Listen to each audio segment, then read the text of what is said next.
আজকের ইসলামী জলসার প্রধান আকর্ষণ, প্রধান বক্তা, মুফতি সম্মানিত মুসল্লি, আমি আপনাদেরকে ফাঁকা জায়গাগুলো পূরণ করার জন্য অনুরোধ করছি। যাদের সামনে ফাঁকা জায়গা আছে, অনুগ্রহ করবো একটু সামনে এগিয়ে আসুন। পিছনে কিছু জায়গা আছে, অনেক জায়গা আছে। ইসলামী জলসার এটা আগ্রহ বটে যে ফাঁকা পূর্ণ করে বসা, এর জন্য সামনে ফাঁকা জায়গাগুলো পূর্ণ করার জন্য অনুরোধ করছি। এখন আলোচনা রাখছেন আজকের জলসার সম্মানিত প্রধান বক্তা মুফতি মীর মোয়াজ্জেম হোসেন সাহেব। আমি তাকে বললাম ওয়াজ করার জন্য সবাই অনুরোধ করছি। আসসালামু আলাইকুম। السلام عليكم ورحمة الله وبركاته. الحمد لله نحمده ونستعينه ونستغفره ونؤمن به ونتوكل عليه ونعوذ بالله من شرور أنفسنا ومن سيئات أعمالنا. من يهده الله فلا مضل له ومن يضلله فلا هادي له. وأشهد أن لا إله إلا الله وحده لا شريك له. وأشهد أن محمدا عبده ورسوله الذي أرسله بالحق بشيرا ونذيرا وداعيا إلى الله بإذنه وسراجا وقمرا منيرا. فقد قال الله تعالى في كلامه المجيد: أعوذ بالله من الشيطان الرجيم. بسم الله الرحمن الرحيم. إن الله وملائكته يصلون على النبي يا أيها الذين آمنوا صلوا عليه وسلموا تسليما. আমরা সকলেই আমাদের প্রিয় নবীজির পরে সর্বশ্রেষ্ঠ দরুদ পড়ছি। সেই দরুদের নাম কি? জোরে বলেন। দরুদে ইব্রাহিম। তবে এই কথাটা কোরআনেও নাই, হাদিসেও নাই। দরুদে ইব্রাহিম নামটা দিয়েছেন মুহাদ্দিস বা মুফাসসিরগণ। যেহেতু আমরা এই দরুদের মধ্যে ইব্রাহিম আলাইহিস সালাম এবং তার বংশধরদের গুণকীর্তন বা প্রশংসা করে থাকি, এজন্য সাহাবারা ইন্নাল্লাহা ওয়া মালাইকাতাহু এই আয়াতের ব্যাখ্যা করতে যে ইবনে কাসির রাহিমাহুল্লাহ তাফসিরে ইবনে কাসির 3য় খণ্ড সূরাতুল আহজাবের ব্যাখ্যায় তিনি আলোচনা করেছেন, তখন আল্লাহর রাসূল এই দরুদটা পড়ে শুনিয়েছেন।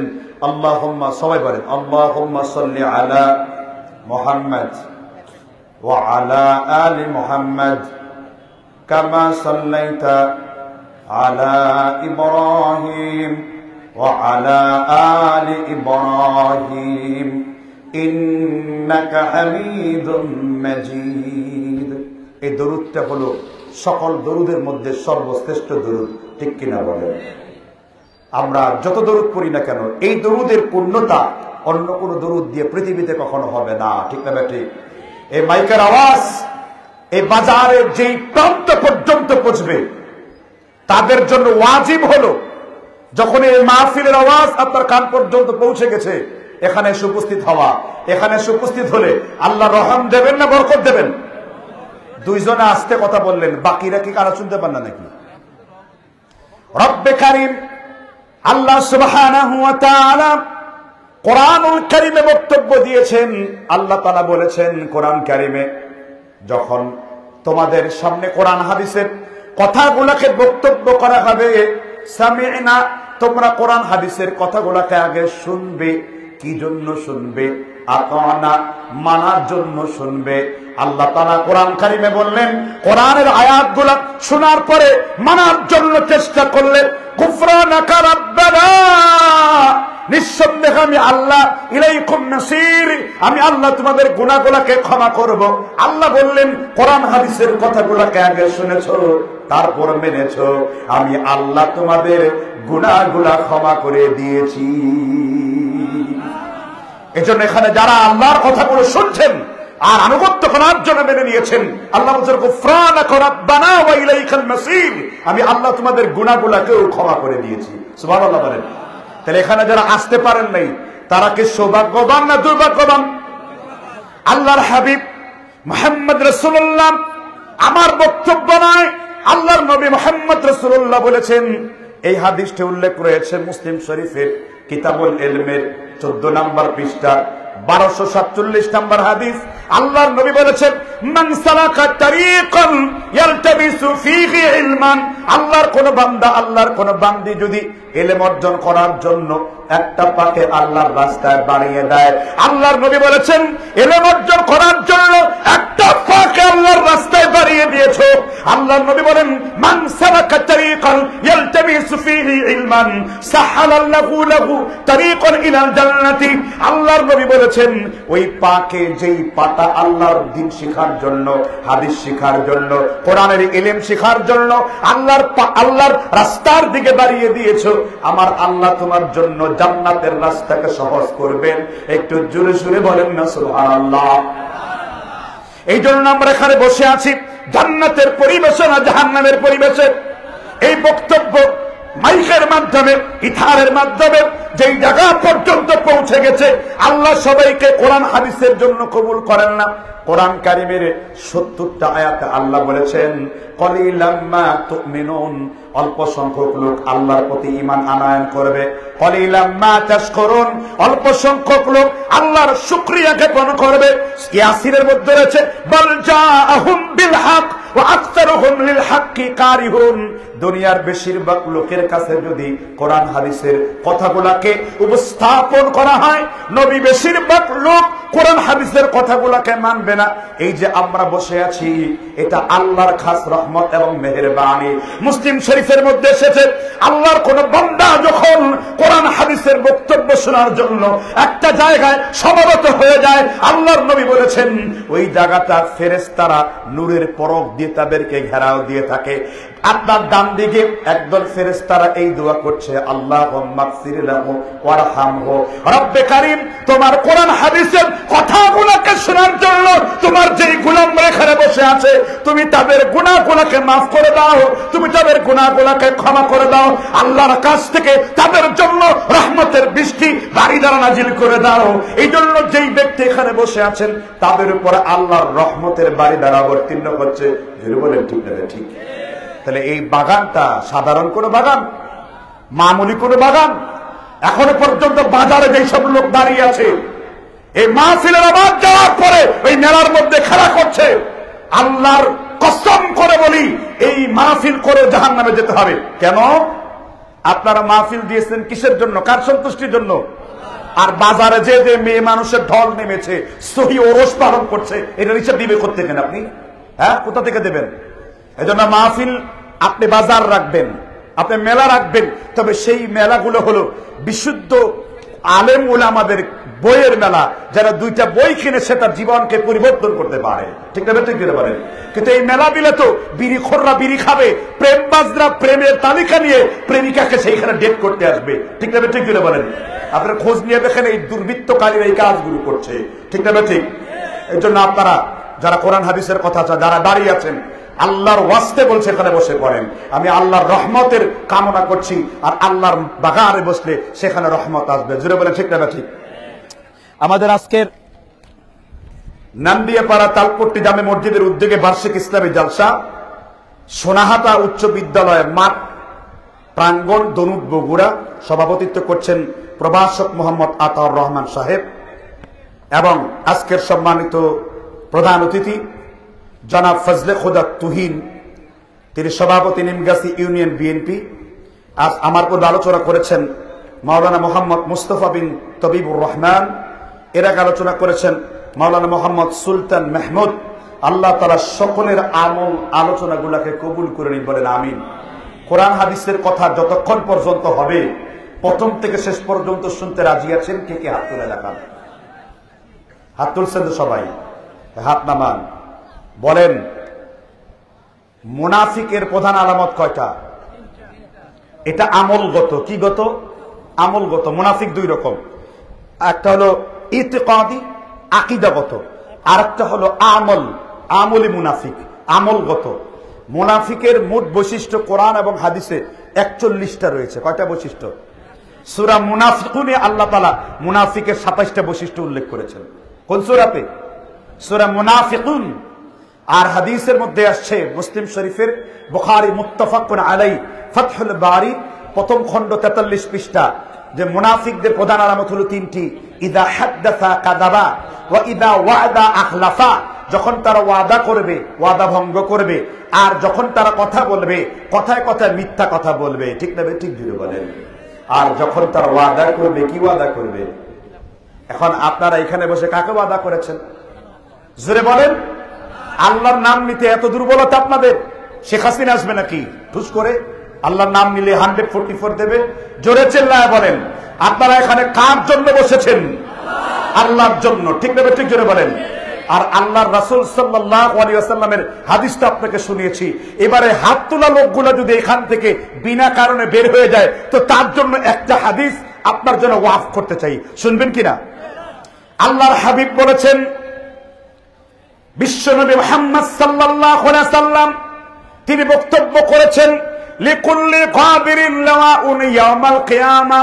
আল্লাহর নবী বলেছেন, যে ব্যক্তি কোন মানুষের সাথে ওয়াদা করে ওয়াদা ভঙ্গ করবে, লিকুল্লি কাবিরিন লাওয়াউন ইয়াউমাল কিয়ামা, কিয়ামতের দিন তার পেছনের রাস্তায় এক ধরনের লোহার পতাকা উঠতে থাকবে। এই হাদিসের ব্যাখ্যায় ইমাম নববী রাহমাতুল্লাহ আলাইহি শারহে মুসলিমের মধ্যে বর্ণনা করেছেন, কিয়ামতের দিন যার ওয়াদা যত বড়, তার লোহার পতাকা তত বড় উঠবে। আমাদের এলাকায় নির্বাচন করা সভাপতি, চেয়ারম্যান ইলেকশন করার পরে, এমপি ইলেকশন করার পরে বলেন, আমি আপনাদের জন্য রাস্তা নির্মাণ করে দেব, মসজিদের মধ্যে 20 লক্ষ টাকা দেব। 5 বছর পর্যন্ত একই ওয়াদা সব সময় করে, কিন্তু দেওয়ার নামে কোনো খবর নাই। এই জন্য আল্লাহর নবী তাদের দিকে বক্তব্য দিয়ে বলেছেন, কথা বলার পূর্বে খুব সাবধানে কথা বলবা। লিকুল্লি কাবিরিন লাওয়াউন ইয়াউমাল কিয়ামা, কেউ যদি মিথ্যা ওয়াদা দিয়ে ওয়াদা ভঙ্গ করে, কিয়ামতের দিন তার পেছনের দরজা দিয়ে এক লোহার পতাকা উত্তোলন হবে। এই জন্য যারা মুনাফিকদের মতো কোরআনের মাহফিলে বসেন, কোরআনকে পৃষ্ঠপ্রদর্শন করে সামনে দিয়ে পেছন দিয়ে ভেঙে যাবে, তাহলে এই হাদিসের ফতোয়া তাদের উপর লাগবে কিনা জোরে বলেন? বেশ। আর কথা বলার সাথে সাথে রেকর্ড করেছেন কে? আমার বক্তব্য নয়। আল্লাহ রাব্বুল আলামিন সূরাতুল কাফের 18 নম্বর আয়াতে বলেছেন, মা ইয়ালফিযু মিন কাওলিন ইল্লা লাদাইহি রাকিবুন আতীদ। মানুষ তার মুখ থেকে যেই কথা বের করে নেয়, আল্লাহর ফেরেশতারা সাথে সাথে ওই গোলামের কথাগুলোকে রেকর্ড করে নেয়। সুবহানাল্লাহ বলেন। আপনি মুখ দিয়ে যা বললেন, কে রেকর্ড করেছেন? as-sahih at-targhib at-tarhib-এর ইমাম মুহিউদ্দিন আল-আদিব রাহিমাহুল্লাহ হাদিস সংকলন করেছেন 1294 নাম্বার। ইমামে বুখারী তারিখুল কবির দ্বিতীয় খণ্ড, তিনি কিতাবুল লিবাসের মধ্যে 4032 নম্বর হাদিস উল্লেখ করেছেন। যখন একজন মানুষ মুখ দিয়ে অশ্লীল কিংবা বেহুদা কথা বলে, কানা আলাইহি কাদুল্লাতি, আকাশের উপরে যেমন অনেক দূরে মেঘ চলে যায়, তার শরীর থেকে এর থেকে তাড়াতাড়ি ঈমান চলে যায়। নাউযুবিল্লাহ বলেন। তাহলে উঠা যাবে, কথা বলা যাবে। তাহলে এখন মাহফিল জমে গেছে, তাহলে আমরা মূল আলোচনায় যেতে পারি। ঠিক না? ঠিক। আলোচনা যাওয়ার জন্য কার কাছে আশ্রয় চাইবো? জোরে একসাথে সবাই কার কাছে আশ্রয় চাইবো? আমি যখন একা বলবো আউযু বিল্লাহ ওয়াহিদ মুতাকাল্লিম, আর আপনারা যখন সবাই বলবেন নাউযু বিল্লাহ, আমরা বলি না আউযু বিল্লাহর কি নাউযুবিল্লাহ। একটা হলো ওয়াহিদ মুতাকাল্লিম, একটা জামা মুতাকাল্লিম। একটা হলো আমরা সবাই আল্লাহর কাছে সাহায্য চাই, এটা নাউযুবিল্লাহ। আর আমি একা চাইলাম, এটা কি আউযুবিল্লাহ। ঠিক না ঠিক? এই হলো মাল ফারক আউযুবিল্লাহ ওয়া নাউযুবিল্লাহ। এটা হলো আউযুবিল্লাহ আর নাউযুবিল্লাহর মধ্যে কি পার্থক্য? আল্লাহ তাআলা আমাদের বুঝবার তৌফিক দান করেন। তাহলে সবাই আমরা কার কাছে সাহায্য চাইবো? আল্লাহর কাছে। এখানে শয়তান আছে? কয় না, শয়তান নাই। আমার বক্তব্য নয়, কোরআনুল কারীম সূরাতুল যুখরুফের ৩৬ নম্বর আয়াত আল্লাহ বলেছেন, ওয়া মান ইয়াশু আন যিকরি ফাইন্না লাহু করিন।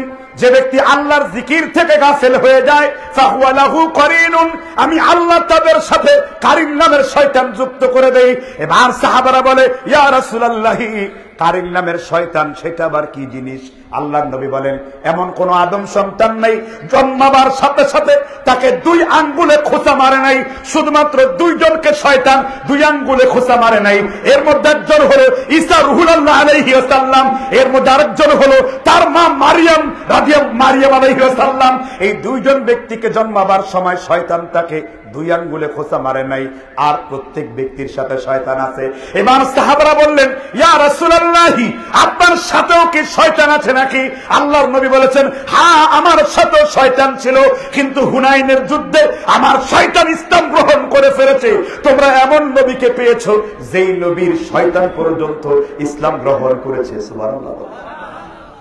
আমরা এমন নবী পেয়েছি যার শয়তান কি হয়ে গেছে। সিরাতে হালবিয়া, সিরাতে ইবনে ইসহাক, এছাড়া এই হাদিসটি ইমাম জাফর আত-তাহাবি ইলাউস সুনান এই গ্রন্থের মধ্যে তিনি উল্লেখ করেছেন সহিহ সনদে, হাসান সনদে। আল্লাহ তাআলা বুঝবার তৌফিক দান করুক। তাহলে শয়তান থেকে বাঁচার জন্য কি পড়তে হবে? সবাই একসাথে, আউযু বিল্লাহি মিনাশ শাইতানির রাজীম, বিসমিল্লাহির রহমানির রহিম। ইন্নাহু মান ইউশরিক বিল্লাহি ফাকাদ হারামাল্লাহু আলাইহিল জান্নাহ ওয়া মাআওয়াহুন নার ওয়া মা লিয-যালিমিনা মিন আনসার। সুবহানাল্লাহ বলেন। কোন সূরা? সূরাতুল মায়েদা। কোন সূরা পড়েছি? সূরা মায়েদা, আয়াত নাম্বার 72। মায়েদা শব্দের অর্থ কি জানা আছে কি? মায়েদা শব্দের অর্থ বললো যে, হ্যাঁ কি হুজুর? মায়েদা মানে দাওয়াখানা, কাছাকাছি। মূলত হলো খাবারের যে জিনিসটা বিছানো হয়, এটার নাম কি? দস্তরখান। ঈসা আলাইহিস সালামের অনুসারীরা বলল যে, আপনি আমাদেরকে জান্নাতের মায়াদা অবতীর্ণ করেন, মানে একটা দস্তরখানা ভর্তি খাবার পৃথিবীতে অবতীর্ণ করেন। আল্লাহ সকালে আর সন্ধ্যায় জান্নাত থেকে স্পেশাল খাবার ঈসা আলাইহিস সালামের উম্মতের জন্য আল্লাহ বরাদ্দ করেছিলেন। সুবহানাল্লাহ বলেন। তাহলে মায়াদা শব্দের অর্থ কি? দস্তরখানা। তাহলে দস্তরখানা খাওয়ার জন্য আলাদা কোনো ফজিলত নাই, তবে দস্তরখানা মানে হলো যেখানে আপনি খাবার বিছিয়ে খান, আর গোটা জমিনটাকে আল্লাহ দস্তরখানা করেছেন। সুবহানাল্লাহ বলেন। কি দস্তরখানা করেন নাই?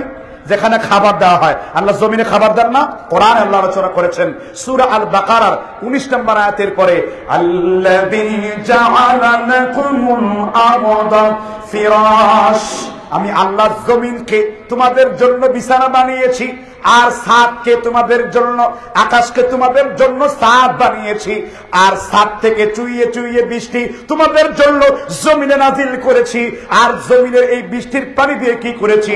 ওয়াল্লাযী আনজালা মিনাস সামাআ লাকুম মিনহু শারাবুন ওয়া মিনহু শাজারুন ফীহি তুসিমুন ইউনবিতু লাকুম বিহিজ যারআ ওয়া যাইতুনা ওয়াল নাখিলা। আল্লাহ তাআলা সূরা নাহলের 10 নম্বর আয়াতে বলেন, এই জমিনের পানি দিয়ে তোমাদের জন্য আঙ্গুর ফল তৈরি করেছি, তোমাদের জন্য জাইতুন ফল তৈরি করেছি।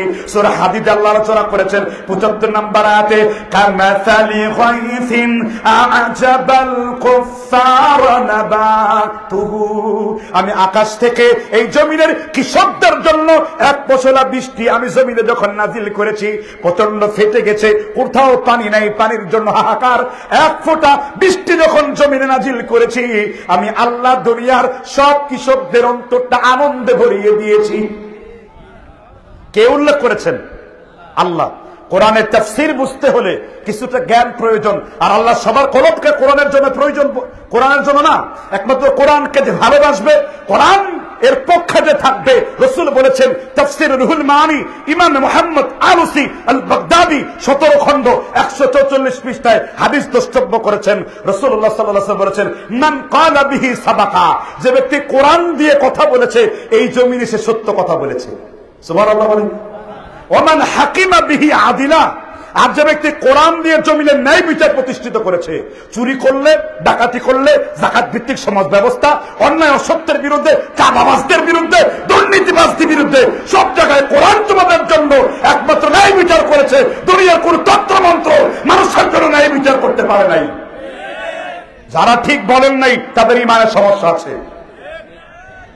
রাসূল যেটা বলেছেন ওইটাই ঠিক, ঠিক না? ঠিক। এজন্য কোরআনের আয়নায় বিম্বিত মুমিন। আপনি যখন দাঁড়ায় কোরআন তেলাওয়াত করেন, আপনার ঠোঁট কি কেমন থাকে? আনাস বিন মালিক রাদিয়াল্লাহু তাআলা আনহু বলেছেন, এই হাদিসটি মুয়াত্তা মালিকের 247 নম্বরে বর্ণিত। এই হাদিসটি ইমাম হাইসামি মাজমাউজ জাওয়ায়েদের 3035 নম্বরে বর্ণিত। এই হাদিসটি মিশকাতুল মাসাবিহের শরা আল্লামা মোল্লা আলী কারি মিরকাতুল মাফাতিহ 3য় খণ্ড 74 পৃষ্ঠায় বর্ণনা করেছেন। নবী সাল্লাল্লাহু আলাইহি সাল্লাম যখন নামাজের মধ্যে দাঁড়িয়ে কোরআন তেলাওয়াত করতেন, আনাস ইবনে মালিক বলেন, রাসূলের ঠোঁট তোমাদের মতো না, রাসূলের 2 ঠোঁট কোরআন পড়তে পড়তে ফাইন্নাহা তুরুকুল কুরআন, মনে হতো রাসূলুল্লাহর 2টা ঠোঁট কোরআনের রাস্তা হয়ে গেছে, যেন ওই 2 ঠোঁট দিয়ে সরাসরি আল্লাহর কোরআন জমিনে নাযিল করছে। আপনারা মনে করছেন বানিয়ে ওয়াজ করতে হয়? হাদিসে এত ভান্ডার আছে যে কোরআন হাদিসই আমাদের জন্য যথেষ্ট, ঠিক না? ঠিক। এবার সরল তরজমা, সূরাতুল মায়েদার 72 নম্বর আয়াত। আল্লাহ বলেছেন, নিঃসন্দেহে যে ব্যক্তি আল্লাহর সাথে শিরক করবে, তার জন্য আমি আল্লাহ জান্নাতকে কি করে দিয়েছি? আল্লাহর সাথে কি করলে? শিরক করলে। এখন প্রশ্ন করব আপনাদেরকে, একজন মানুষ কয় রকম শিরক করে থাকে? সাধারণ উত্তর 2 রকম। শিরকে আকবার, শিরকে আসগর। আকবরের কথা অনেকে বুঝে নাই, আকবর আবার কারে কয়? শিরকে আকবর মানে বড় শিরক, আর শিরকে আসগর মানে হলো কি? ছোট শিরক। প্রশ্ন নাম্বার 2, শিরকে আকবর শিরকে আসগর বুঝবার পরে একটা মানুষের দ্বারা কয় ধরনের শিরক সংগঠিত হয় জানা আছে? জানেন না? একটা মানুষ দ্বারা মোটামুটি বড় এবং ছোট মিলিয়ে 51টা শিরক সংগঠিত হয়। 36টি হলো বড় শিরক, আর বাকি 16টি হলো ছোট শিরক। এখন শিরক কারে কয়টাই বুঝে না। বাইরে কিছু ছেলেরা কথা বলছে, আমি আল্লাহর রাস্তায় বলবো চুপ করো তোমরা মিয়া। এখানে বেয়াদব গুলো ভলেন্টিয়াররা কোথায়? দেখুন এরা কারা। মাহফিল তেল ওদেরটাই শুনবো আমরা, কি বলে শুনি। চাদুকে ধরে নিয়ে আসেন মাইকের সামনে। বড় এবং ছোট শিরক মিলিয়ে কয়টা মোট? 51টি। 36টি কি? আর বাকি 16টা? হ্যাঁ, 36টি আর 15টি, তাহলে কয়টা মোট? 51টা শিরক।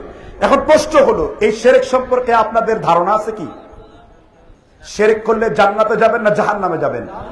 এই যে কিছুদিন পূর্বে আপনারা বিভিন্ন জায়গায় মূর্তির সামনে দাঁড়িয়ে মূর্তিকে ভালোবেসেছেন, প্রথম কথা হলো হিন্দু ধর্মগ্রন্থে কোনো মূর্তি নেই।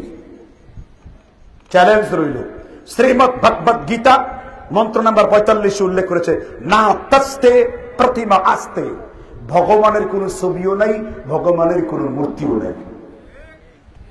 ঋগ্বেদের মন্ত্র নাম্বার 64 উল্লেখ করেছে, আল্লাহ আল্লাহ মুহাম্মাদান রাসূলান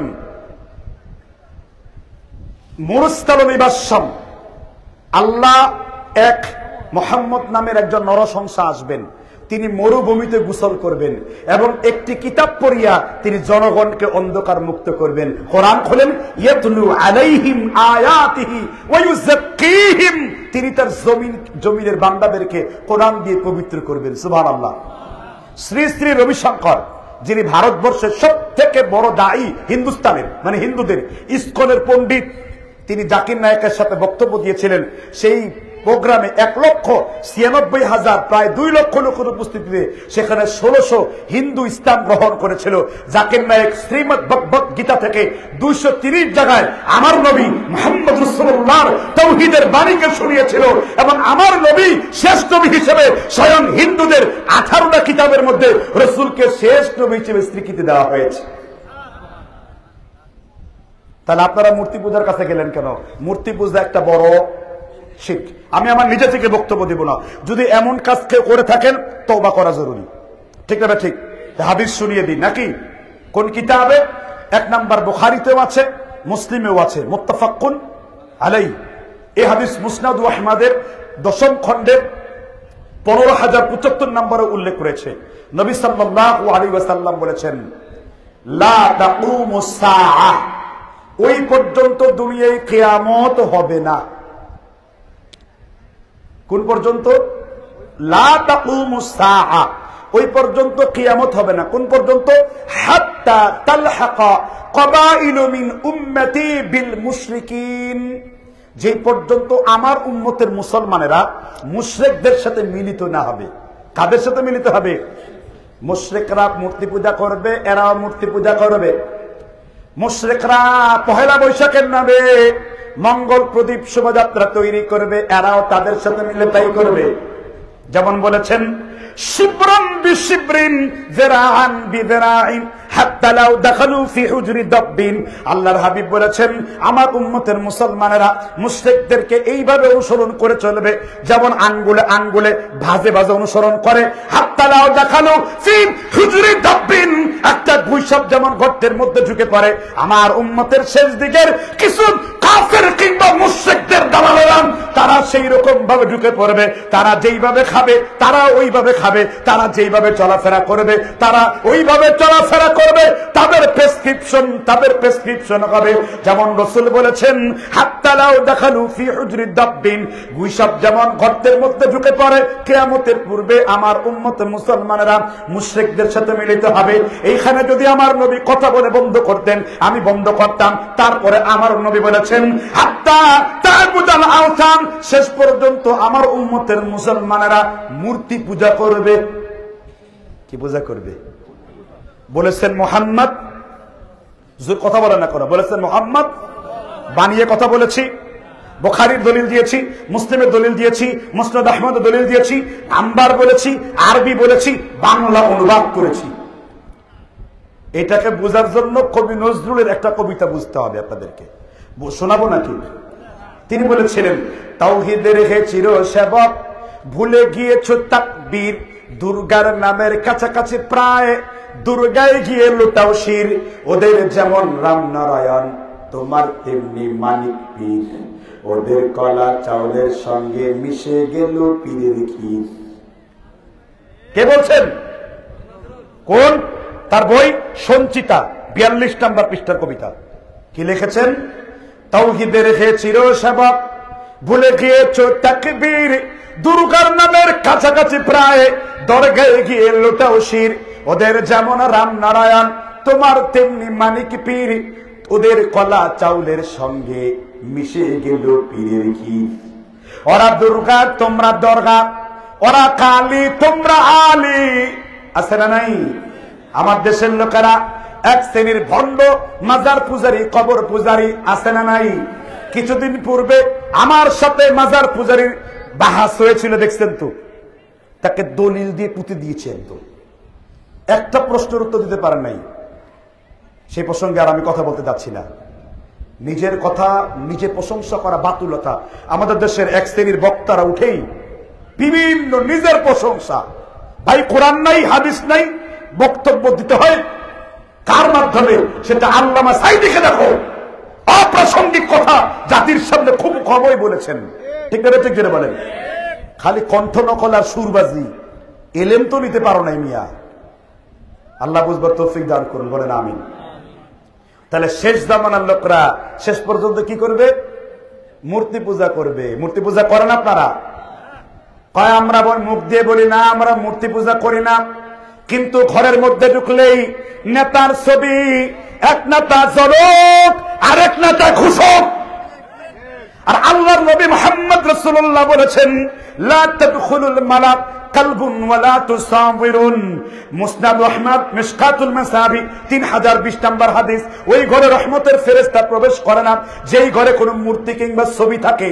কিন্তু আপনার ঘরে পীরের ছবি, নায়কের ছবি, নায়িকার ছবি, বিয়ের ছবি, আপনার বাপ মরে গেছে মরা বাপের ছবি পর্যন্ত ঝুলিয়ে রেখেছেন। মূর্তি করেন না, মূর্তির কাছাকাছি যান। এজন্য ইকবাল বলেছিলেন, কে হ্যায় যাতি ওয়াহিদ ইবাদত কি লায়েক, ज़बा और दिल की शहादत की लायक, उसी की तलब में मरू जब मरू तुम, मुबर्रह है शिरकत किसने अल्लाही, अखुवत के गुलदन किसने सजाई। सुबहानाल्लाह। এজন্য মূর্তি শেষ দিকের লোকেরা মুসলিমরা কি পূজা করবে? মূর্তি পূজা করবে। দেখলেন তো, হ্যাঁ? অথচ হিন্দু ধর্মে মূর্তি বলতে কোনো কিছু নাই, ঠিক না? ঠিক। আর আজকে মূর্তির সাথে এই দ্বন্দ্ব জন্মে জন্মে, ঠিক না? ঠিক। আমরা শহীদদের জন্য দোয়া করি, প্রাণ ভরে দোয়া করি। আবু সাঈদ নিজের রক্ত ফেলে দিয়ে উত্তরবঙ্গের একজন শ্রেষ্ঠ বীরদের মধ্যে অন্তর্ভুক্ত হয়েছে, ঠিক না? ঠিক বলেন। তার বাপ পর্যন্ত বলেছে আমার ছেলের নামে কোন স্ট্যাচু চলবে না, ভাস্কর্য চলবে না, কোন মূর্তি চলবে না। তোমরা যদি আমার ছেলের রহমত কামনা করতে চাও, আমার ছেলের সদকায়ে জারিয়া চালু করতে চাও, তাহলে আবু সাঈদের নামে মরে মরে মসজিদ তৈরি করো, সেখানে আল্লাহর গোলামরা সেজদা করবে, প্রতিটি সেজদার সওয়াব আবু সাঈদের আমলনামে আল্লাহ ঢুকিয়ে দেবে, ঠিক না? ঠিক বলেন। আমরা তাওহীদে বিশ্বাসী, এই জন্য আমরা আহলে হাদিস নাকি বলেন? তাওহীদে বিশ্বাসী, এই জন্য আমরা কি আহলুল হাদিস সালাফি। যার শানে ইমাম শাফি বলেন, ইদা রাআইতু রাজুলাম মিন আসহাবিল হাদিস ফাকান্নি রাআইতুন নবী সাল্লাল্লাহু আলাইহি ওয়াসাল্লাম হাইয়ান। আমি যখন কোন আহলে হাদিসকে দেখি মনে হয় যেন, ইমাম শাফি বলেন, আমি আল্লাহর রাসূলকে আমার চোখের সামনে জীবিত দেখি। কোন কিতাব? কিতাবুল উম, পৃষ্ঠা 3। এছাড়া তাসকিরাতুল হুফাজ, ইমাম যাহাবি দিয়ানুজ যুআফা লিল মাতরুকিন 6ষ্ঠ খণ্ড 346 পৃষ্ঠা তিনি এই দলিল উল্লেখ করে গেছেন। তাহলে বোঝা যাচ্ছে এই দলিলের ভিত্তিতে মুসলিমরা কোনোদিন মূর্তি পূজায় নিমজ্জিত হবে না, ঠিক না? ঠিক বলে। আর আমরা মূর্তি পূজা যারা করে তাদের বিরোধী না, আমরা তাদেরকে দাওয়াত দেওয়ার পক্ষে, ঠিক না? ঠিক। কেন? কোরআনে আল্লাহ শিখিয়েছেন, সূরা বাকারার 256-57 নম্বর আয়াত, লা ইকরাহা ফিদ্দিন ক্বাদ তাবায়্যানার রুশদু মিনাল গায়্যি, নির্ণয় হয়ে গেছে ভালো আর মন্দ, ঠিক না? ঠিক। এজন্য ইসলাম কারোর উপর জোর করে চাপায়া দেওয়া যাবে না। ইসলামের কাজ বড় সুন্দর, বরং ইসলাম তরবারির জোরে আসে নাই, ইসলাম উদারতার জোরে আসে। তবে ইসলাম প্রচারে মুশরিকদের প্রতিরোধ করার জন্য, ডিফেন্স করার জন্য তরবারির ব্যবহৃত হয়েছে, ঠিক না? ঠিক। অতএব আমরা কাউকে চাপাবো না। কেউ অন্য ধর্মের হয়ে মূর্তি পূজা করে, আমরা তার ধর্মকে খাটো করে কথা বলবো না। এটা আমার ইসলাম শিখায় নাই। কারণ আমি যদি এখন তার ধর্মকে গালি দেই, তারা আমার আল্লাহকে গালি দেবে, ঠিক না? ঠিক বলেন। তবে আপনি নিজেই মূর্তি পূজারীর সাথে, প্রবৃত্তি পূজারীর সাথে সেখানে মিলে কেন আপনি কলা প্রসাদ খাবেন? এটা অন্যায়, এটা অন্যায়। এই জাজমেন্ট ঠিক না। একজন মুসলিম হিসেবে এটা পরিত্যাগ করতে হবে, নাকি বলেন? এজন্য মূর্তি পূজার নীতি নিয়ে আমরা চলবো না, ঠিক না? ঠিক। আমরা কার নীতি নিয়ে চলবো? জোরে বলেন, কার নীতি নিয়ে চলবো? কারণ আমাদের একমাত্র মাওলাকে আল্লাহ। আমরা আল্লাহ ছাড়া কাউকে ভয়। আপনারা তো গজল গান, আল কোরআনের সৈনিক আমি, নেই তো কোনো ভয়, এক আল্লাহর গোলাম আমি, এই তো পরিচয় আমার, এই তো পরিচয়, ঠিক আছে? ঠিক বলে। একমাত্র কার গোলামি করবা? ওয়াকাদা রাব্বুকা আল্লা তা'বুদু ইল্লা ইয়্যাহু ওয়া বিল ওয়ালিদাইনি ইহসানা। নবী, আপনি আপনার উম্মতদেরকে জানিয়ে দিন একমাত্র আমি আল্লাহ তাওহীদকে মানবা। সুবহানাল্লাহ। কার তাওহীদকে মানবো? তাহলে একটি শিরিক চুল আসা যাবে, এটাই ইজতিহাদ, এটাই হলো কি ইজতিহাদ। সুতরাং অপ্রয়োজনীয় ছবি এটা নিষিদ্ধ করতে হবে, পারবেন তো ইনশাআল্লাহ? তাহলে আমরা 35 এবং 16 এই দুইটার মধ্যে কয়টা শিখলাম আজকে? এক। তাহলে এখানে কয়টা বিষয়? মুশরিকদের সাথে মিলিত হওয়া যাবে না ভাই। এখানে চেক করলে অনেক যুবকের হাতের মধ্যে রয়েছে তাবিজ, না তাবিজের পর্ব তো পরে আসবে, হাতের মধ্যে ব্রেসলাইট রয়েছে, ঠিক না? ঠিক। এই ব্রেসলাইট পরার পুরুষদের কোনো অধিকার আছে কিনা? আজকে ব্রেসলাইট পরেছো, কালকে শাড়ি পরবে, আর তারপরে তোমার কপালে টিপ পরিয়ে তোমার মহিলা হওয়ার 16 কলা পরিপূর্ণ করে দেওয়া হবে। এটা মুসলিমদের ঈমান আকীদা না। আল্লাহ তাআলা হেফাজত করুন, জুড়ে বলেন আমিন। এবার আমরা 2 নম্বর শিরক নিয়ে কথা বলবো। কি শুনতে রাজি আছেন তো? আচ্ছা, আপনারা কি আমার কথা শুনে বিরক্ত হচ্ছেন? এরপরও যদি মাঝখান দিয়ে কোনো চেটা শয়তানের গুতা খেয়ে এপাশ ওপাশটা বের হয়ে যায়, চুপ করে বসিয়ে ফেলবেন ওকে। আমি কোরআন হাদিস বলছি কিনা, কোন লোক নড়াচড়া করতে পারবে না। Don't move at once, keep silent everybody. 2 number শিরক নিয়ে আলোচনা করব আপনাদের সামনে। কয় নম্বর শিরক? 2 নম্বর শিরক, কমন শিরক। 2 নম্বর শিরকের মধ্যে রয়েছে আওয়াদা ইউআউযু তাওয়ীযান, বাবে তাফঈল থেকে এসেছে। আপনাদের আশেপাশে অনেক মারা বোনেরা বাচ্চা হয় না, সংসারের মিল হয় না, দৌড় দিয়ে যাচ্ছে কবিরাজের বাড়ি, ঠিক না? ঠিক। আচ্ছা, দৌড় দিয়ে যাচ্ছে গণকের বাড়ি, বাবা কি হয়েছে, আমার স্বামী স্ত্রী মিলতেছে না, এখন কি হয়েছে? আর বাবাও কম না, হাত দেখে বলল তোর 14টা সন্তান, 15টা বাচ্চা, 16টা ইত্যাদি, অমুক তমুক বলে মেরে ফেলেছে, ঠিক না? ঠিক। এই যে আপনারা কিছু হলেই যে কবিরাজের কাছে দৌড় দেন, গণকের কাছে দৌড় দেন, ফকির তাবিজ বাবার কাছে দৌড় দেন, আমি আপনাদের সামনে একটা হাদিস বলবো।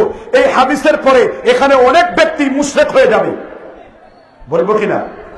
শুনতে চান? হাদিস উল্লেখ করা আছে মুসান্নাফ ইবনে আব্দুর রাজ্জাকের হাদিস 1781 নম্বর। আল্লাহর নবী মুহাম্মদ রাসূলুল্লাহ বলেছেন, মান আতা কাহিনান বিমা ইয়াকুলু তাসদিক।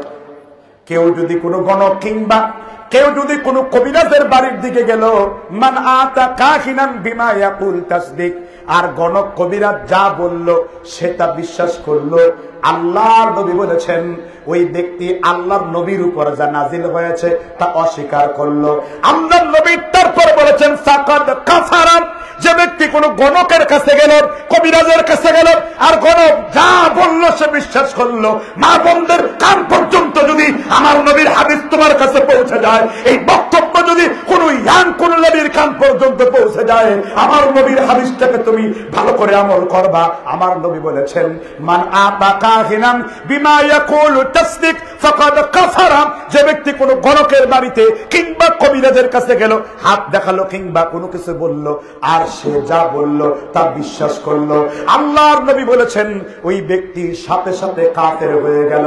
এই জন্য কোন কবিরাজের কাছে যাওয়া যাবে না। আল্লাহর নবীর একজন সাহাবা এক বস্তিবাসীকে ঝাড়ফুঁক করলেন। আল্লাহর নবী বললেন, কি বলে ঝাড়ফুঁক করেছো?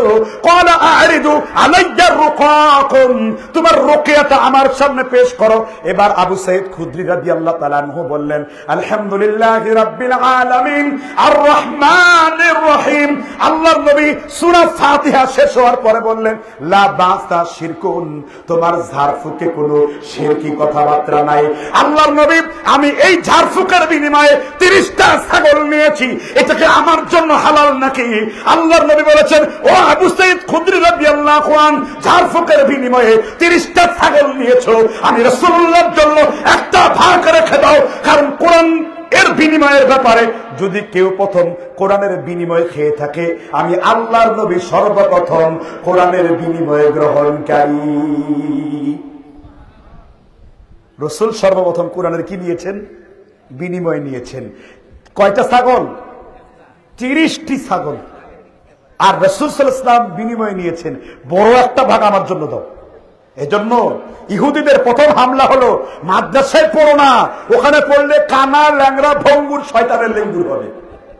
মাদ্রাসায় পড়ায়ও না, ওখানে বসলে 4 পয়সার হুজুর হবে, ঠিক না? ঠিক। এই জন্য বিদ্রোহী কবির ভাষায় বলতে হয়, চল চল চল উদ্বেগ ওখানে বাজে বাদল, নিম্নে উতলে ধরনে চল, অরুণপাতের তরুণ দল, চল রে চল রে চল, ঠিক না? ঠিক। The dust never settle down. মুসলিমরা কখনো ধুলোয় দূষিত হবে না। মুসলিমরা সব সময় হবে as like a soldier, a braver man, a braver Prophet Muhammad sallallahu alaihi wasallam, who is the messenger all of the body and all of the human being. তিনি একমাত্র আল্লাহর নবী, সকলের জন্য তিনি মেসেঞ্জার ছিলেন, ঠিক না? ঠিক করে বলেন। কিন্তু হায় আফসোস, নেই জিতনা বড় ঠাকুর হ্যায় ইতনা বড় তাবিজ হ্যায়। আমি যত বড় হুজুর আমার তত বড় তাবিজ। দেখছেন আপনাদের দেশে কি তাবিজ পরিধান করে কিনা? আচ্ছা, একটি প্রথমে দলিল দেওয়ার পূর্বে আক্কেলি দলিল দিই। আক্কেলি মানে এই যে একটা কোরআন, এটা কি বিশ্বাস করেন কিনা? কে কে বিশ্বাস করেন না? যেগুলো হাত তুলে নাই ওগুলো মনে হয় সবগুলো অবিশ্বাসী। বলেন কে কে বিশ্বাস করেন কোরআনকে? মাশাআল্লাহ, হাত নামান। এটা কার সৃষ্টি? যারা এই মুহূর্তে আল্লাহর সৃষ্টি বলছেন তারা সবাই কাফের। এটা আবার আমি বলি নাই, ইমাম আবু হানিফা, মালিক, শাফি, হাম্বল বলেছেন কেউ যদি জেনে বুঝে বলে কোরআন আল্লাহর সৃষ্টি, তাহলে তারা সকলেই কাফের, কারণ কোরআন আল্লাহর সৃষ্টি না। টোটাল জ্ঞান নাই। দেখছেন কিনা কি খবর আমাদের? নেই কোনো আশা, বন্ধ মুখের ভাষা, চারিদিকে দেখি শুধু অন্ধকার, যা প্রশ্ন করে সব ভুল। কোরআন হলো আল্লাহর কালাম, কোরআন হলো আল্লাহর সিফাত। अल्लाह जमन अजाली, अल्लाह जमन आबादी, जो हमेशा से होगा और हमेशा रहेगा, नस्तना हो सकेगी।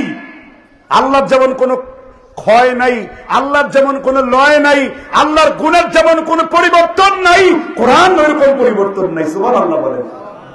এই জন্য কোরআনের কসম খাওয়া মানে কার কসম? কারণ আপনি যদি বিশ্বাস করেন কোরআন মাখলুক, তাহলে আপনার কসম খাওয়া জায়েজ নেই, কারণ আপনি এমনিতেই কাফের। আর যদি বিশ্বাস করেন কোরআন হলো আল্লাহর কালাম, কেন? আপনি মানুষ, আপনি মরবেন কিনা জুড়ে বলেন? ধ্বংস হবে কিনা জুড়ে বলেন?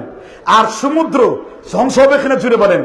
আকাশ, চাঁদ, সূরজ ধর্ম ধ্বংস হবে কিনা জুড়ে বলেন? এই সব কিছুকে আল্লাহ একটা সূরার মধ্যে বলে দিয়েছেন, ইদাস সামাউ ফাতারাত ওয়া ইদাল কাওয়াকিবু তাসারাত ওয়া ইদাল বিহারু ফুজ্জিরাত ওয়া ইদাল কুবুরু বু'সিরাত আলিমাত নাফসুম মা কদ্দামাত ওয়া আখখারাত। সুবহানাল্লাহ বলেন। আকাশকে ফাটিয়ে ফেলা হবে, সমুদ্রের পানিগুলোকে অগ্নি দ্বারা উদ্বেলিত করে দেওয়া হবে, কবরকে ফাটিয়ে দেওয়া হবে, ওয়াইদান নুজুমু তুমিসাত, তারকা একটার সাথে আরেকটা সংঘর্ষ লেগে যাবে। তাহলে আকাশ সৃষ্টি করেছেন, ধ্বংস হয়ে গেছে, জমিন সৃষ্টি করেছেন, ধ্বংস হয়ে গেছে। কিন্তু কোরআনকে যেই দিন থেকে আল্লাহ সৃষ্টি করেছেন, কোরআন ধ্বংস হয়েছে? আপনি প্রশ্ন করেন কোরআন তুমি তো ধ্বংসশীল? কোরআন বলে বাল হুয়া কুরআনুম মাজিদুম ফি লাওহিম মাহফুজ। এবার আপনি প্রশ্ন করেন তোমাকে ধরতে কোনো আদবের দরকার আছে কিনা? এবার কোরআন সূরা ওয়াকিয়ার 65 নম্বর আয়াত বলে ইন্নাহু লাকুরআনুন কারীম ফি কিতাবিন মাকনুন। আমি আল্লাহ এমন একটা সম্মানিত কোরআন তোমাদের জন্য অবতীর্ণ করেছি, তোমরা অপবিত্র অবস্থায় লা ইয়ামাসসুহু ইল্লাল মুতাহহারুন, তোমরা অপবিত্র অবস্থায় কোরআনকে স্পর্শ করতে পারবে না। সুবহানাল্লাহ। তাহলে সেই কোরআনকে নিয়ে, একটা কোরআনকে বাক্সের মধ্যে ভরে আপনার টয়লেটে হাগুমুতু করছেন, এটা কি জায়েজ আছে? টয়লেট এই কোরআনটাকে নিয়ে রানের মধ্যে বাঁধছেন, 10টা বাচ্চা বের হবে, জায়েজ আছে? আমেরিকা কোরআন পুড়িয়েছে, আন্দোলন করেছেন, ওই হুজুর যে কোরআনকে টয়লেট ঢুকেছে, আদব কোথায় আপনার? কোরআন কি পায়খানা যাওয়ার জন্য আসছে? সাধারণ আদব কি বলে, এটা ধরে আমি চুমু খাই, এটা ধরে আমি কি খাই? তো কোরআনকে চুমু খাওয়া যাবে কিনা? হ্যাঁ, এই ব্যাপারে 2টা মত আছে। আলবানী এটাকে বিদআত বলছেন, ইবনে উসাইমিন জায়েজ বলছেন। আমার উস্তাদ আল্লামা জুবাইর মিসাই রাহিমাহুল্লাহ তিনি এটাকে জায়েজ বলেছেন। তিনি হজ্জের একটা আয়াত বলেছেন যে আল্লাহ নিদর্শন সমূহকে আল্লাহ সম্মান করতে বলেছেন, আর কোরআন হলো আল্লাহ সর্বশ্রেষ্ঠ নিদর্শন। ওই নিদর্শন মনে করে কেউ যদি চুমু খায়, এটা বিদআত হবে না, কারণ সে ইসলামের শিয়ারকে সম্মান করেছে। সুবহানাল্লাহ বলেন। আমি এই ফতোয়াটাকে হক মনে করি, ইয়ে মেরা ইস্তেদলাল হ্যায়, এটা আমার দলিল। কথাকে বুঝতে পারছেন কিনা? তাহলে তাবিজ দেওয়া এটা কিসের অন্তর্ভুক্ত? আপনাদের এখানে অনেক মানুষ তাবিজ দেয়, তাবিজের মধ্যে লেখা পাওয়া যায় আনাকুম বানাকুম তানাকুম ইয়া মিকাইলু ইয়া বুদুয়া উসবুকুল আশিকিন কুতকুতুল মাশিকিন, তাবিজের মধ্যে লেখা। এই ধরনের তাবিজ তামিমা হয়ে যায়। কি হয়ে যায়?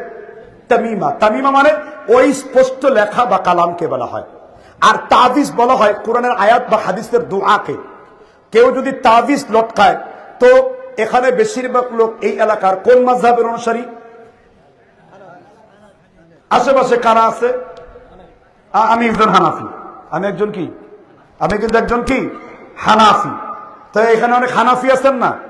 তো আবু হানিফার ফতোয়া কি তাবিজের ব্যাপারে? এক নিঃশ্বাসে শুনিয়ে দেই। আবু হানিফার উস্তাদের নাম কি বলেন তো? আবু হানিফার উস্তাদের নাম জানা আছে? একজন হানাফি বলেন আবু হানিফার উস্তাদ কি? আমার কাছ থেকে শুনে রেকর্ড করেন। ইমামে আজম আবু হানিফা, তার উস্তাদ হলো হাম্মাদ, হাম্মাদের উস্তাদ হলো ইব্রাহিম নাখঈ, ইব্রাহিম নাখঈর উস্তাদ হলো আব্দুল্লাহ ইবনে মাসউদ, আর আব্দুল্লাহ ইবনে মাসউদের উস্তাদের নাম কি বলতে পারলেন না? আব্দুল্লাহ ইবনে মাসউদ রাদিয়াল্লাহু তাআলা কুফার সমস্ত সাহাবারা এই ফতোয়া দিয়েছেন আন্নাহু কারিহা তা'লিক শাইইন মিনাল কুরআন ওয়া গায়রুল কুরআন। আমরা কুফার সাহাবারা কোরআনের আয়াত দিয়ে তাবিজ দেওয়াকে কারাহাত মনে করতাম, নাজায়েজ মনে করতাম। আর হানাফি মাযহাবের বিশিষ্ট ফতোয়ার কিতাব ইদাহুল আদিল্লার মধ্যে রয়েছে, ফতোয়ায়ে তাতারখানিয়ার মধ্যে রয়েছে, ফতোয়ায়ে আজিজিয়ার মধ্যে রয়েছে, নুরুল আনওয়ারের মধ্যে রয়েছে। মোল্লা জিউন নুরুল আনওয়ারে লিখেছেন কারাহাত শব্দ দ্বারা এটাকে হারাম বোঝায়, মাকরু তাহরিম বোঝায়, লা ইয়াজুজু ফিল শরিয়াতি, শরীয়তের মধ্যে যা জায়েজ নাই। এইজন্য কুফার সমগ্র সাহাবার ফতোয়া হলো তাবিজ দেওয়া নাজায়েজ, হারাম, কবীরা গুনাহ। বুঝছেন? দলিল মুসান্নাফে আবি সাহেবা ৫ম খণ্ড ৫০৭৫ নম্বর হাদিস। সকল রাবি সিকাহ এবং আউসাক। ইমাম ওয়াকি বিন জারা রাহিমাহুল্লাহ, ইমাম শাফির উস্তাদ। সুবহানাল্লাহ বলেন। তাহলে মাথা ব্যথা করলে আমরা জিন ঝাড়ফুঁক দেব কিভাবে? গোটা কোরআনকে আল্লাহ কিসের কিতাব বানিয়েছে? ওয়ানুনাজ্জিলু মিনাল কুরআনি মা হুয়া, খুব চালাক নাকি মাইকওয়ালা? এমন জোরে সেল্লাম দেব সব মাইক ফাটবে। সাউন্ড ঠিক করে দিও, কিন্তু চালাকি করো না। আমার আল্লাহ কোরআন কারিমে সূরাতুল বানি ইসরাইল, কোন সূরা? আওয়াজ দেয় না কেন? মুখে কি লজ্জা করে? নতুন জামাই নেই আপনারা? কোন সূরার নাম বলেছি? আরো জোরে বলেন। অন্য জায়গায় মাহফিল করলে বক্তার উদ্ভট চিৎকার চেঁচামেচি আর তার হাসির খোরাক করতে করতে ওয়াজ মাহফিলের 12টা বাজিয়ে ফেলেছে।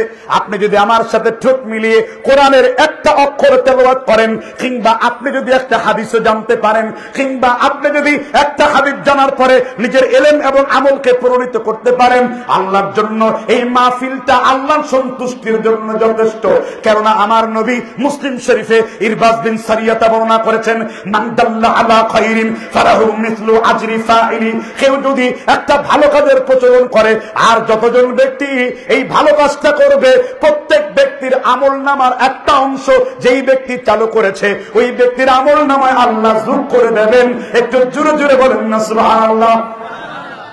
এজন্য বানি ইসরাইলের ৮১ নম্বর আয়াতে বলেন, আমি কোরআনকে তোমাদের জন্য শেফা বানিয়েছি। আপনার স্ত্রী নতুন সন্তান হয়েছে, এখন আপনার বিয়ের সন্তান হওয়ার কয়েকদিন পূর্বে হাতের মধ্যে ম্যাচ লাগাইছে। এই স্ত্রীকে বুঝান এটা হিন্দুদের জম্বের আকিদা, মুসলমানের আকিদা না। আবার লোহার রড নিয়ে ঘুরে যে পিতা আজিমকে সোজা করে দেবে, এটা একটা কুফরি আকিদা। আবার টয়লেটে যাওয়ার সময় ছাদের মধ্যে ম্যাচ নাই, বিভিন্ন টানা পেঁচিয়ে রাখে। আবার সূর্যগ্রহণের সময় অমুক মাছ খাওয়া যাবে না, অমুক মাছ ছোঁয়া যাবে না। এইগুলো আমাদের দেশের মধ্যে প্রসিদ্ধ কিনা জুড়ে বলেন? এটাকে বলা হয় আরবিতে খোরাফি। কি বলা হয়? ইংরেজিতে বলা হয় ওয়ান কনসেপ্ট সুপারস্টিশন। এটা এক প্রকারের ধর্মীয় কুসংস্কার। এগুলা ঠিকাদারি নিয়েছে ইহুদিরা। কারা? ইহুদিরা।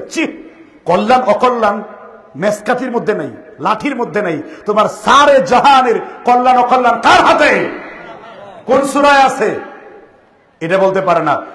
আমি এক মাদ্রাসায় গিয়েছি, এক কালেকশনের বক্তা টাকা তুলে না, ছেড়ে বলতেছে, সাইফি হুজুর আপনার বরকতময় আগমনের কারণে, আপনার বরকতময় হাত লাগার কারণে কালেকশন বেড়ে গেছে। আমি বললাম, ওরে বক্তা সাহেব, কোরআন হাদিসের মাহফিলে বসেও তুমি কুফরি করছো, কারণ আমার হাতটা বরকতময় না। এবার আল্লাহ কোরআনে বলেছেন কার হাতটা বরকতময়, সূরা মুলক খুঁজো, তাবারাকাল্লাযী বিয়াদিহিল মুলক। আল্লাহ বলেছেন এই জমিনের সকল মানুষের আকীদা হতে হবে আমি আল্লাহর হাত হলো বরকতময়, আর আমি আল্লাহর হাতেই রয়েছে ক্ষমতা।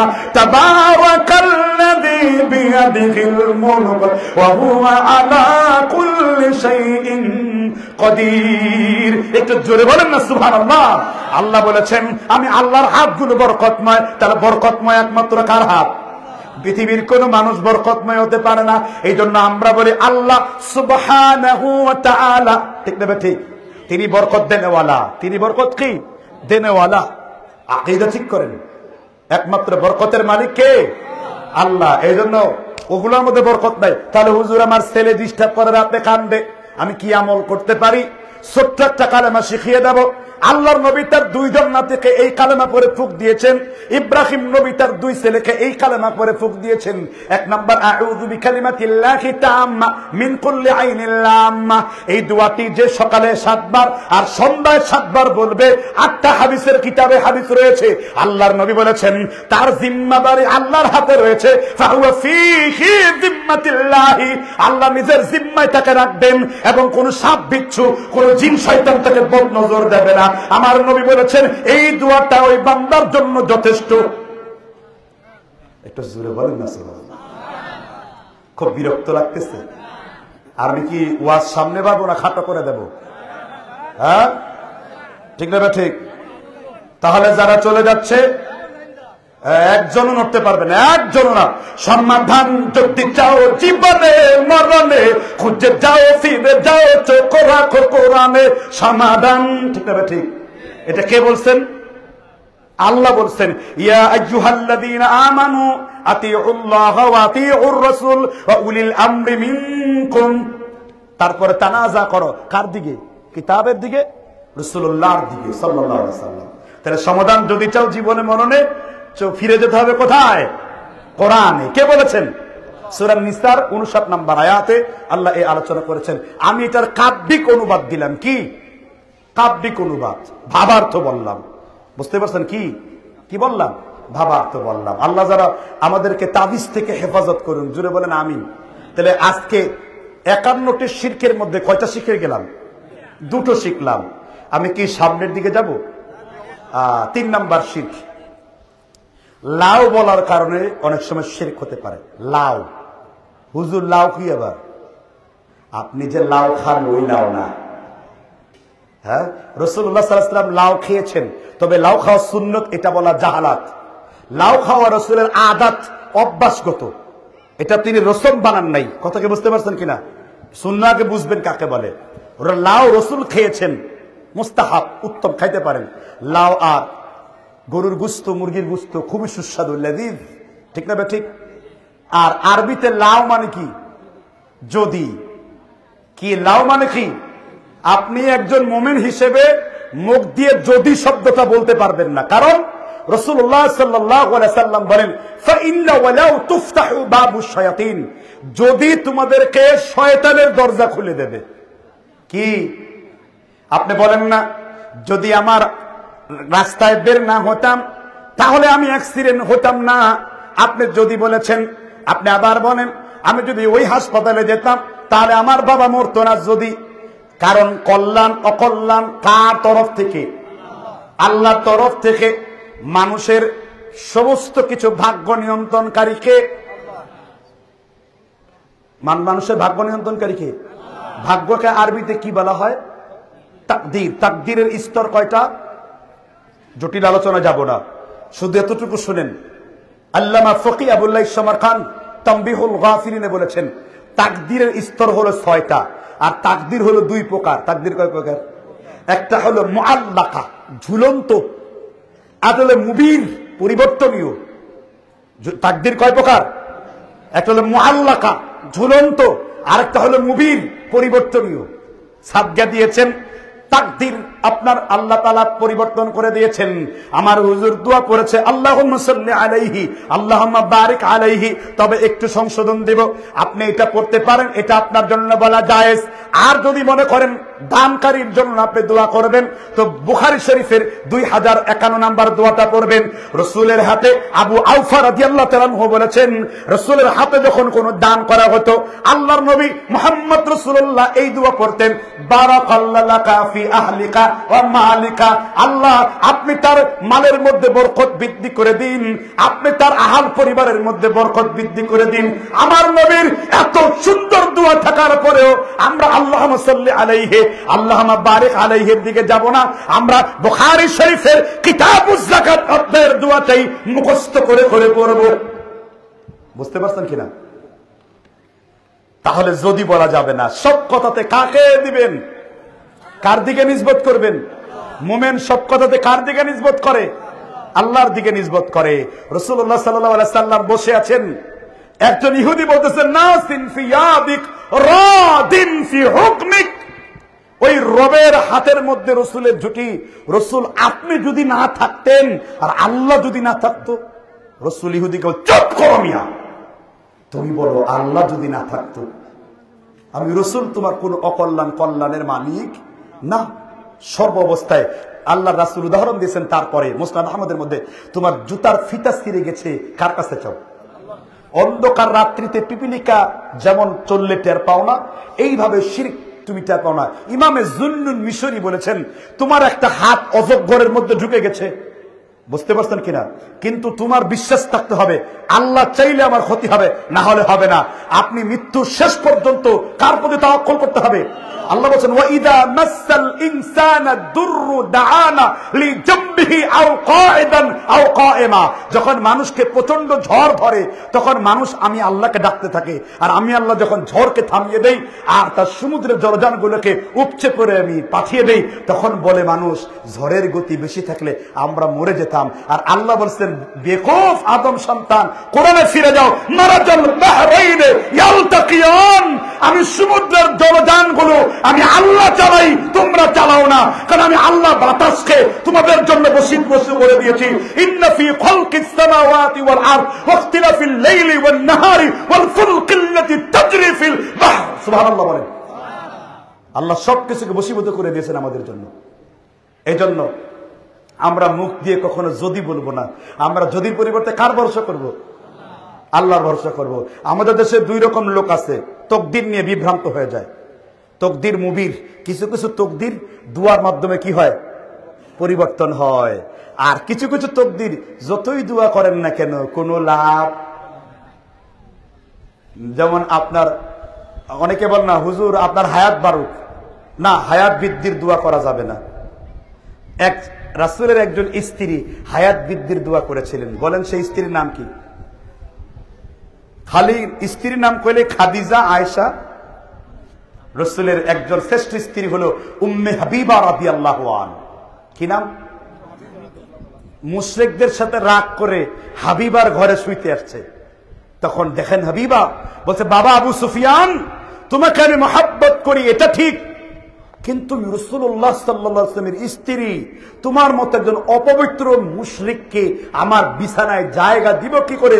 তুমি তো মুশরিক, মুলহিদ, মূর্তি পূজারী, রাসূলুল্লাহর ঘরে তুমি বাপ হলো, তোমার জায়গা হবে না। আবু সুফিয়ান এই কথা শুনে দুঃখ পেয়ে চলে গেলেন যে আমার মেয়ে আমাকে এত বড় কথা বলল। এই দুঃখে তিনি কালেমার শাহাদা দিয়ে ইসলামের পতাকা তারা চলে এসেছেন। সুবহানাল্লাহ বলেন। কি আগে বাবা না আগে দিন, আগে স্বামী না আগে দিন, আগে নেতা না আগে দিন, আগে দল না আগে দিন, আগে দিন। তোমার দল যদি দিনের বিরুদ্ধে চলে যায়, যাও, চিনি না তোমার দলকে, আমি চিনি কাকে?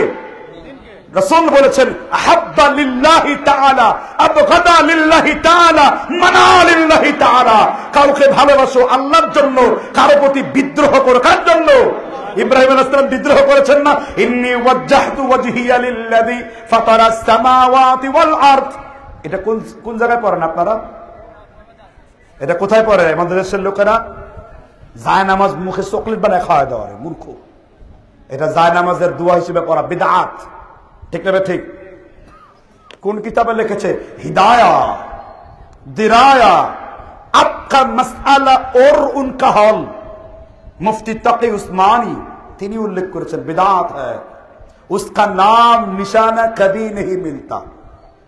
ये दुआ के लिए और ये दुआ के बारे में यही राय है। এই দুয়ার ব্যাপারে তিনি এই রায় দিয়েছেন। কথা কি বুঝতে পারছেন কিনা? এই জন্য আপনারা কোনো বিদআত এবং শিরকি কাজ করবেন না। আমি আপনারা বোঝানোর জন্য সব থেকে মামুলি একদম সাধারণ মানের ওয়াজ করতেছি। আমি যদি একটু কঠিন ওয়াজ করি কিছুই বুঝবেন না আপনারা, ঠিক না? ঠিক। এটার কারণ কি? রাসূল বলেছেন কঠিন করো না, কি করে দাও? সহজ করে দাও। সুসংবাদ দাও, দুঃসংবাদ দিও না, ঠিক না? আল্লাহ তাআলা বুঝবার তৌফিক দান করুন। তাহলে তৃতীয় পয়েন্ট থেকে আমরা বুঝলাম আমরা ভরসা করবো কার উপরে?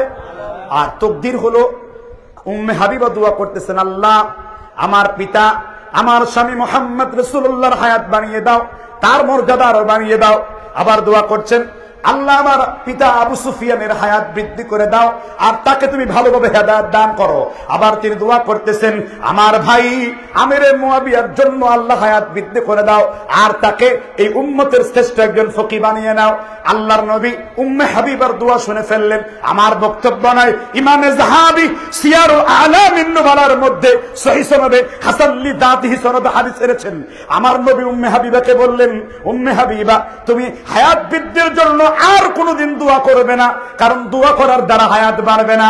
তুমি বলবে, হে আল্লাহ আমার স্বামী মুহাম্মদ রাসূলুল্লাহকে আপনি দ্বীনের জন্য কবুল করে নিন, আমার পিতা আবু সুফিয়ানকে হেদায়েতের জন্য কবুল করে নিন, আর আমার ভাই মুয়াবিয়াকে আল্লাহ দ্বীনের ফকিহ হিসেবে কবুল করে নিন, কারণ দোয়ার দ্বারা হায়াত কোনদিন বাড়বে না। কোরআনে আল্লাহ জানিয়েছেন, সাআতা ওয়ালা ইস্তাকদিমুন, মৃত্যু কারো আগেও আসবে না আর পরেও আসবে না। কিতাবুম মুআজ্জালা, মৃত্যুকে আল্লাহ নির্ধারণ করে কিতাবের মধ্যে রেখে দিয়েছেন। আওলা কুনতুম ফি বুরুজিম মুশাইয়াদা, লোহার দুর্গের মধ্যে থাকলেও মৃত্যু তোমাকে আক্রমণ করবে। বি আইয়ি আরদিন তামুত, আর যেই জায়গায় তোমার মৃত্যু লেখা থাকবে ওই জায়গায় তোমার মৃত্যু হবে। সুবহানাল্লাহ। এই আয়াতগুলো প্রমাণ করে মৃত্যু নির্ধারিত। মৃত্যু কি? নির্ধারিত। সুতরাং আকীদা বিনষ্ট করা যাবে না। সুতরাং তাম্বুরা বাজায়া, ঢোল তবলা বাজায়া, আমার দেশের এক শ্রেণীর টুনটুনি ঝুনঝুনি বাজায়া লালন সঙ্গীত গান গায়, পল্লী গীতি গান গায়, আছে না নাই? তুমি হাকিম হয়ে হুকুম করো, উজা হয়ে জারো, সর্প হয়ে ধ্বংসন করো, আছে না? এগুলো হলো কাদারিয়া আকীদা। আর এই দেশের এক শ্রেণীর পিএইচডি হোল্ডার, অনেক উচ্চ শিক্ষিত, এত বুদ্ধি যে বুদ্ধির দ্বারা ফুলপুল সব উঠে গেছে, টাকলা মুরাদের মতো। আগে টাকলা মাথায় বেল করতো, ওর মাথায় ফ্যান করেছিল, মনে আছে আপনাদের? জি, কারণ সুবুদ্ধি তো নাই, তার কুবুদ্ধি ছিল তার। এই জন্য আমি আপনাদেরকে বলবো, বুদ্ধি হতে হতে বুদ্ধির জ্বালায় যেন সব চুল না উঠে যায়, আবার চুলগুলো যেন কবি শামসুর শয়তানের মতো সাদা পাটের দড়িও না হয়, জাফরিক ডালের মতো যেন সাদা পাটের মতো মোচ না হয়। আর ওর আসল বুদ্ধিজীবী হলো এই উম্মতের উলামায়ে ইকরাম, ঠিক না? ঠিক। আসল বুদ্ধিজীবী হলো এই উম্মতের আলেম, যাদেরকে আল্লাহ বলেছেন ইন্নামা ইয়াখশাল্লাহ মিন ইবাদিহিল উলামা। আমি আল্লাহ, আল্লাহ বলছেন আলেমরাই আমি আল্লাহকে সবচেয়ে বেশি ভয় করে। সুবহানাল্লাহ। আর আল্লাহ বলছেন উতুল ইলমি দারাজাত, উলুল ইলমি দারাজাত, শাহিদাল্লাহ আন্নাহু লা ইলাহা ইল্লা হুয়া ওয়াল মালায়েকা ওয়া উলুল ইলমি কায়িমান বিল কিসত। আলেমরাই আল্লাহকে সর্বোচ্চ সম্মান দেয়, ঠিক না? ঠিক জুড়ে বলেন। এজন্য আমরা সর্বাবস্থায় কার প্রতি ভরসা করব? সর্বাবস্থায় কোনো মুখ দিয়ে লাও তাও বলবো না, কোনো যদি বলবো না। যদি আসলেও মুখে আবার কি করব? তওবা করে নেব। আল্লাহ তাআলা বুঝবার তৌফিক দান করুন। এবার 4 নাম্বার বলবো না, শেষ করে দেব। আমাদের এখানে অনেক জায়গায় অনেক আছে, মহস্তানগড়ও আছে। মহস্তানগড় চিনেন না? ওই এলাকায় কৃষ্ণপুর একটা জায়গা আছে, আমার মাহফিল থাকে প্রায় বছর। যদিও এটা একটা বিদাতি এলাকা, কিন্তু তাদেরও তো হেদায়েত দরকার। তো কয়েক বছর যেতে যেতে মাহফিল করতে করতে ওই এলাকার অসংখ্য লোক এখন সহিহ হাদিসের উপর আমল করে। এটা আলহামদুলিল্লাহ না? তো ওই জায়গায় বিড়ি খায় আর খায়, দয়াল বাবারে কবুল করো আমারে, নতুন করে দেখছি যে গাজা তুমি খেয়েছো যে। জম্মের মতন টানে, 20 টাকার মিলাদ 21 টাকার মিলাদ, ঠিক না? ঠিক।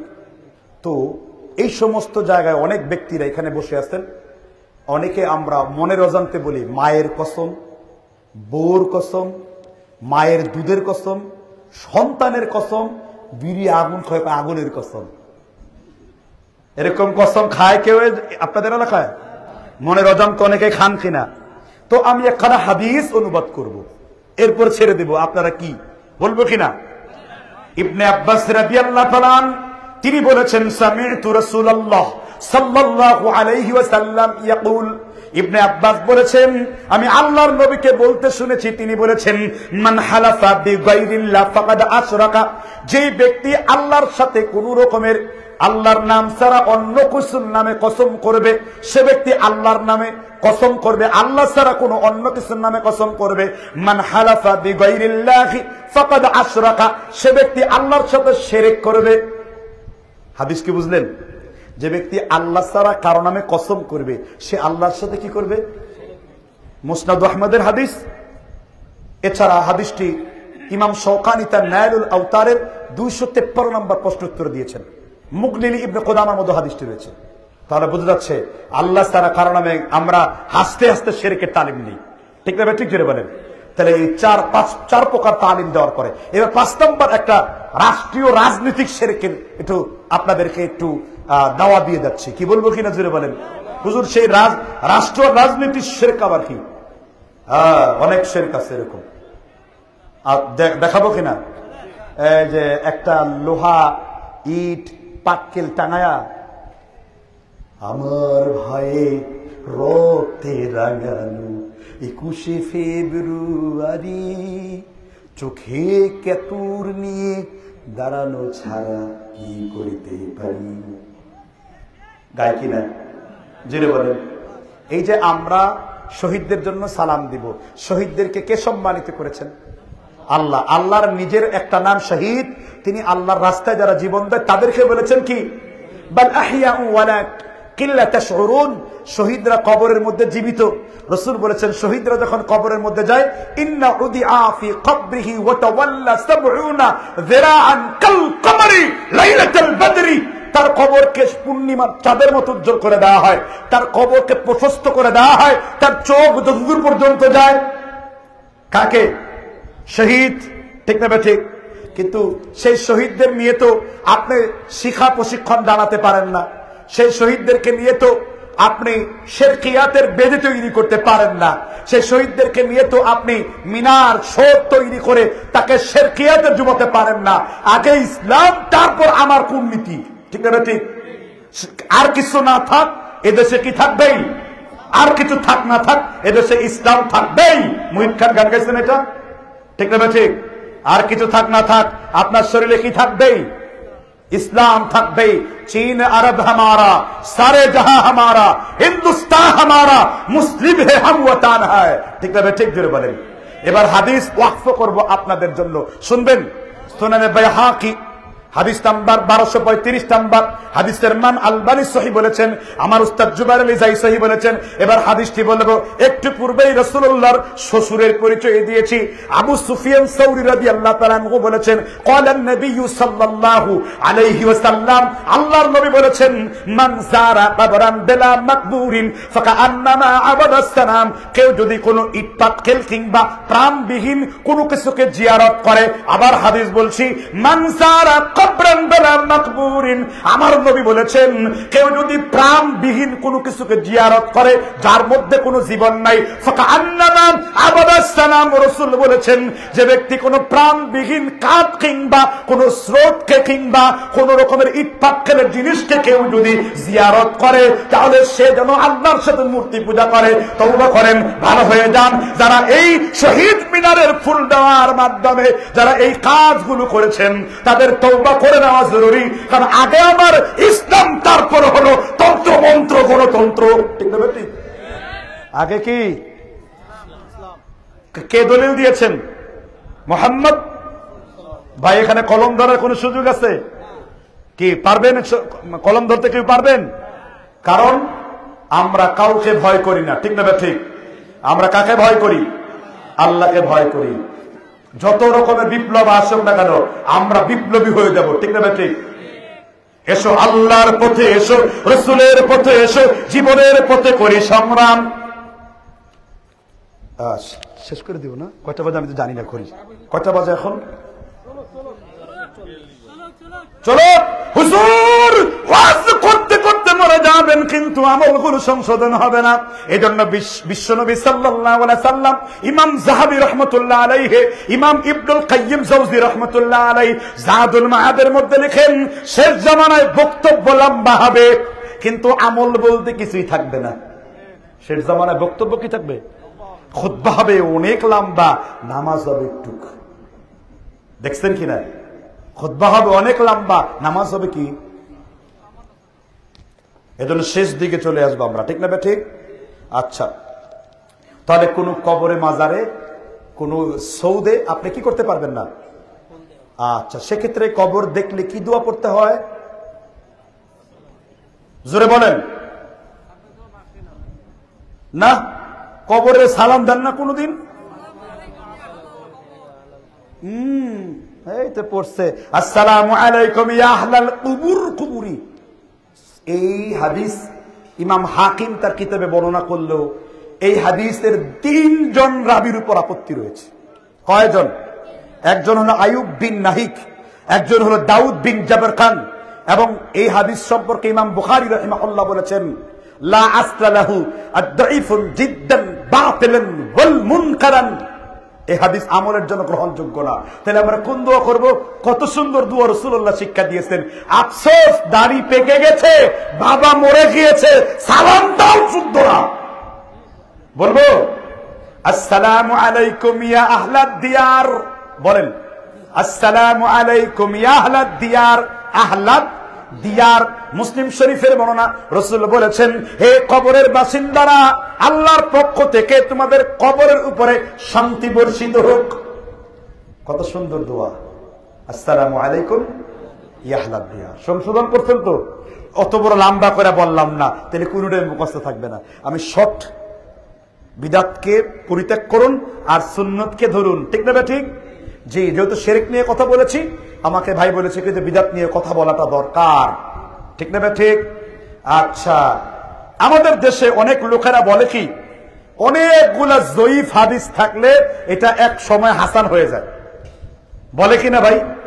যে ঠিক আছে, ফরজ নামাজের পরে কোনো হাদিস সহি নাই, এটা ঠিক, কিন্তু অনেকগুলো জয়ীফ হাদিস থাকলে হাদিসটা কি হয়ে যায়? হাসান হয়ে যায়। শুনছেন না এই কথাটা? যারা এই নীতি অবলম্বন করে তাদের কাছে আমার 2টা প্রশ্ন। 3টা জয়ীফ হাদিস আছে। যে বলবে আনা আলিমুন ফাহুয়া জাহিলুন, যে ব্যক্তি বলবে আমি আলেম তাহলে সে জাহিল। এখন আমার প্রশ্ন, তাহলে দুনিয়ায় তো তাহলে কেউ আলেম নাই, কারণ 3টা হাদিস জয়ীফ যদি সহি হয়ে যায়, যে ব্যক্তি বলবে আমি আলেম তাহলে সে ব্যক্তি জাহিল, তাহলে আপনার এলাকায় আর কোনো আলেম থাকবে? তাহলে এই জয়ীফ কি আমলযোগ্য হবে? 2, রাসূলুল্লাহ সাল্লাল্লাহু আলাইহি সাল্লাম জয়ীফ হাদিস যদি একত্র অনেকগুলা করলে সহি হয়, তাহলে রাসূল হয়ে যান মূর্তি পূজারী, সাহাবারা হয়ে যান মুরতাদ। দলিল 6টা সনদে আছে। কয়টা সনদে? 6টা সনদে। কি? আল্লাহর রাসূলের সামনে 3টা মূর্তি ছিল, লাত, উজ্জা, মানাত। তখন শয়তান নাকি রাসূলের কথায় মুখের মধ্যে ঢেলে দিয়েছেন কি, এই যে আপনি যে মূর্তি পূজা করবেন, তিলকা গরানিকা, এটা গরানিক পাখি, আপনি চাইলে এটাতে সেজদা করতে পারেন। অতঃপর ফাসাদান নবী, আল্লাহর নবী সেজদা করলেন, মুসলিমুন সাহাবারা সেজদা করলো, মুশরিকরাও সেজদা করলো। এখন অনেকগুলো জয়ীফ যদি সহি হয়, তাহলে রাসূল হয়ে গেলেন কি? মূর্তি পূজারী। সুতরাং বেদাত করতে করতে এখন জয়ীফ হাদিসকে যারা হাসান বানানোর চেষ্টা করে তারা ধরাশায়ী হয়ে যাবে, ঠিক না ঠিক? এরকম মেলা কাহিনী আছে। একটা হরিণ বান্দা ছিল গাছের তলায়, 18টা জয়ীফ হাদিস আছে এই দলিলের। কয়টা জয়ীফ হাদিস? তাহলে এখন ওয়াজের বাদে গান গান, একটা হরিণ বান্দা ছিল গাছের তলায়, গান গান। কি কথা কি বুঝতে পারছেন কিনা? 3টি মসজিদ ছাড়া তোমরা ইতিকাফ করো না, মসজিদুল হারাম, মসজিদুল আকসা, আর কোনটা? মসজিদুল নববী। ঠিক না? ঠিক। এখন যদি আপনার মসজিদে ইতিকাফ করেন তাহলে ইতিকাফ হবে? এটা কে এটা রাখেন, ইতিকাফ হবে বলেন? 3টা মসজিদ যদি ইতিকাফ ছাড়া না হয়, আপনারা কে ইতিকাফ করেন মসজিদে কেউ? কিন্তু হাদিসগুলো কি জয়ীফ। আমিরে মুয়াবিয়া খুতবার মিম্বারে থাকলেও তাকে শেষ করে ফেলো। 6টা জয়ীফ হাদিস আছে। আমিরে মুয়াবিয়ার মদ খাওয়া সম্পর্কে 30টা জয়ীফ হাদিস আছে। আমিরে মুয়াবিয়া মদখোর। আমরা কি জানি? আমিরে মুয়াবিয়া সাহাবী। আমরা কি জানি? রাদিয়াল্লাহু আনহু ওয়া রাদু আন যালিকা লিমান খাশিয়া রাব্বা। আল্লাহ তার উপর রাজি খুশি ছিলেন। আমরা কি জানি?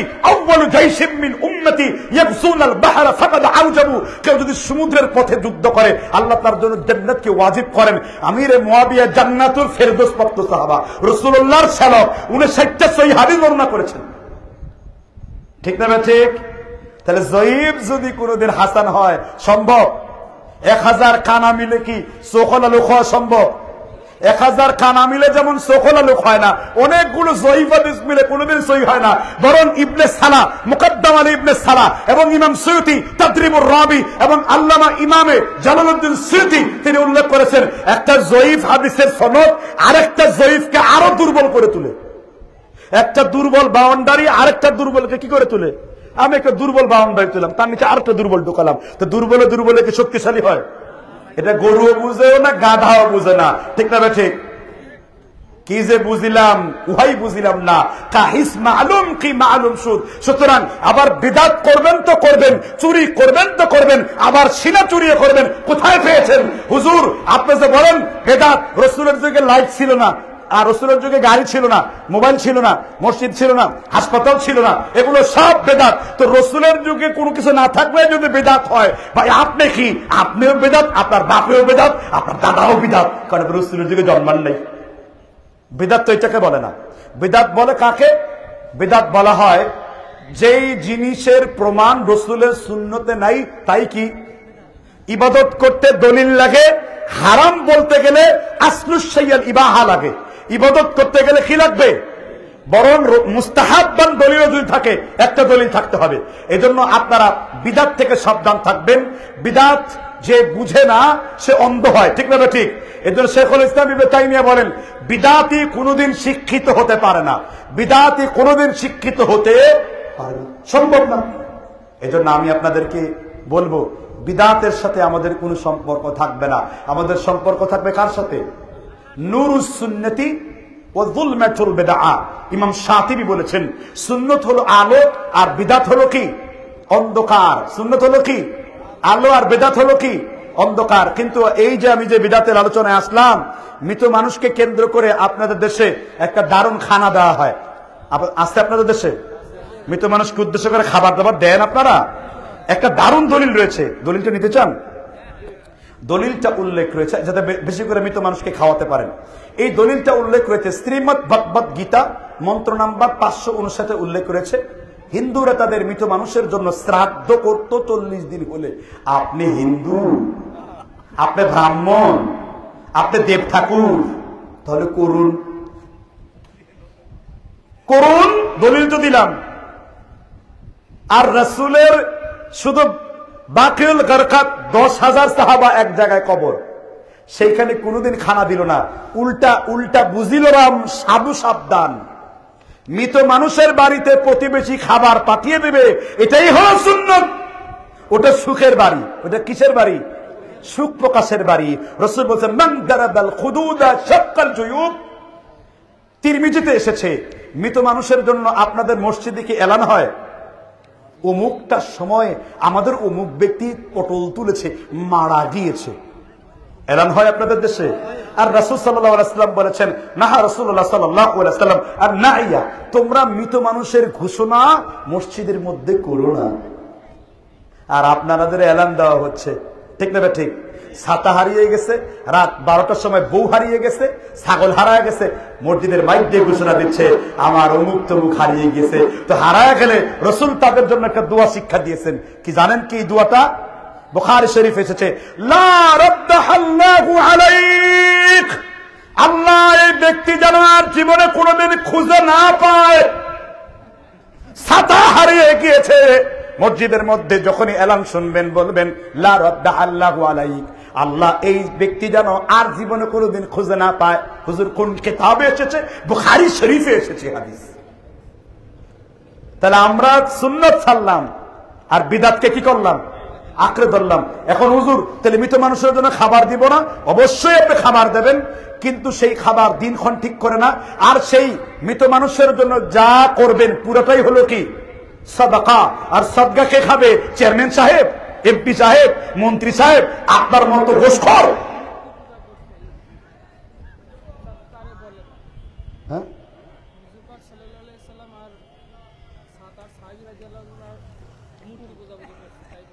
আচ্ছা, কথাটা উনি বুঝেন নাই। কথাটা উনি বুঝছেন কি? বুঝেন নাই, কথা বুঝছেন? আমি বলছি জয়ীফ হাদিসে এইরকম হাদিস এসেছে, এই জন্য আমরা আহলে হাদিসরা জয়ীফ হাদিস বর্জন করেছি। সহিহ হাদিসে আল্লাহর রাসূলের চরিত্র উন্নত হয়েছে, কারণ জয়ীফ মানুষের বানানো। আর এই দলিলকে আপনি দেখতে চান? এই দলিল দেখার জন্য আমার ডিবেট আছে বিরাট বড় একটা, দেখে নেবেন শহীদুল্লাহ বাহাদুরের সাথে। বুঝছেন আপনি কথাটা? আপনি আমার কথা বুঝছেন? আমি যেটা বলছি সেটা হাদিস। কয়টা কিতাবে আছে? 6টা সনদে আছে। হাদিসটা কি? জয়ীফ আছে। হাদিসটা সহি না। এই জন্য জয়ীফ হাদিস আমরা আমল করি না, কারণ জয়ীফ হাদিস মানতে গেলে ঈমান আকীদা নষ্ট হবে। আমরা সহি হাদিসের পক্ষে, কারণ সহি হাদিস মতো আমল করলে রাসূলুল্লাহ সাল্লাল্লাহু আলাইহি ওয়াসাল্লাম কোনো এরকম আকীদাগত ইখতিলাফ নাই। কিসের উপর চলেন ভাই? উনি শোনেন, তর্ক করতে গেলে যোগ্যতা লাগে, ঠিক না ভাই? আমার কথা বুঝার মতো যোগ্যতা লাগবে কিনা জোরে বলেন। ওটা বুঝেন নাই। ওনারা তাকওয়ার উপর চলে, আমরা কিসের উপর চলি? আমরা কিসের উপর চলি? জয়ীফ হাদিস যদি তুমি মান্য করতে যাও, আরো জোরে খারাপ করে ইমাম হিব্বান বলেছেন ওয়ান্নাল উজুদা কাআদম লা ইউমালু বিহি মুতলাকান। ইমাম হিব্বান মাজরুহিনা বলেছেন জয়ীফ হাদিসের উপর আমল করা যায় না, কারণ জয়ীফ হাদিস রাসূলের হাদিস না। যেমন আরো দলিল রয়েছে, আল্লাহ রাসূল তার পালক পুত্রের বাড়িতে গেলেন, যায়েদ বিন হারেসার শরীর থেকে কাপড় ছড়ে গেল তার স্ত্রীর। রাসূল বললেন, যায়েদ তোমার স্ত্রীকে তালাক দাও। আমার রাসূলের চোখ ওইখানে চলে গেছে। বলেন নাউযুবিল্লাহ, মাআযাল্লাহ। এই সব হাদিস নিয়ে নাস্তিকরা মজা করে। তো নাস্তিকরা জবাব দেওয়ার জন্য কি হাদিস? সহিহ হাদিস আর হাসান লি জাতিহি হাদিস। আমরা শুধু এই দুই হাদিসের উপর আমল করি। সহিহ হাদিস আর কি? আমি তারে বুঝাইছি যে এটা একটা হাদিস যেটা জারির তাবারি উল্লেখ করেছেন যে মূর্তি পূজারী, এজন্য সহিহ হাদিস মান্য করা যাবে না, মানতে হবে কোনটা? আর এরপরও যদি আমি আবার কান খাড়া করে বলছি, যদি দলিল দেখতে চান দলিল দিয়ে পুঁতে দেবো ইনশাআল্লাহ। সেই হিম্মত আমি এর মজ্জামসুল সাইফির রয়েছে। এটা আপনাদের এলাকা না, সারা দুনিয়া জানে। এটা সারা দুনিয়া জানে আমি একজন মুনাজির, ঠিক না? ঠিক করে বলেন। আমি দলিল নিয়ে বসে থাকি, দলিলের বাইরে কথা বলি না। আমি বলবো যদি হাদিস দেখাতে না পারি নাকে খত দিব। আর যে ব্যক্তি এগুলোর প্রতিবাদ করেছে তার এলমের যোগ্যতাকে আমরা বলতে হবে, ঠিক না? ঠিক করে বলেন। তো সুতরাং জয়ীফ হাদিসের উপর আমল করা যাবে না, তাহলে মূর্তি পূজারী হয়ে যাবেন। কি হয়ে যাবেন? আরে হাতি ঘোড়া গেল তো ছাগল কয় কত জল। আপনার বাহাদুর সাহেব এই উত্তর দিতে পারে নাই, সুন্নিরা এই দলিলের সামনে অচল হয়ে গেছে, ঠিক না? ঠিক। আর একে দুর্বল হাদিস মানার খায়েশ আছে নাকি? তাহলে কোন হাদিস মানবেন? সকল বিধান বাতিল করো, ওহির বিধান কায়েম করো। সকল বিধান বাতিল করো, ওহির বিধান কায়েম করো। আল্লামা দেলোয়ার হোসেন সাইদি চিরটা জীবন সহিহ হাদিসের কথা বলেছেন। আমিও বাতিলের আয়না ঘরে বন্দী ছিলাম, 6 মাস তার সাথে কারাবরণ করেছিলাম। অপরাধ কি? জিহাদি বক্তব্য। অপরাধ কি? হাসিনার মস্তক কাপড় বক্তব্য। অপরাধ কি?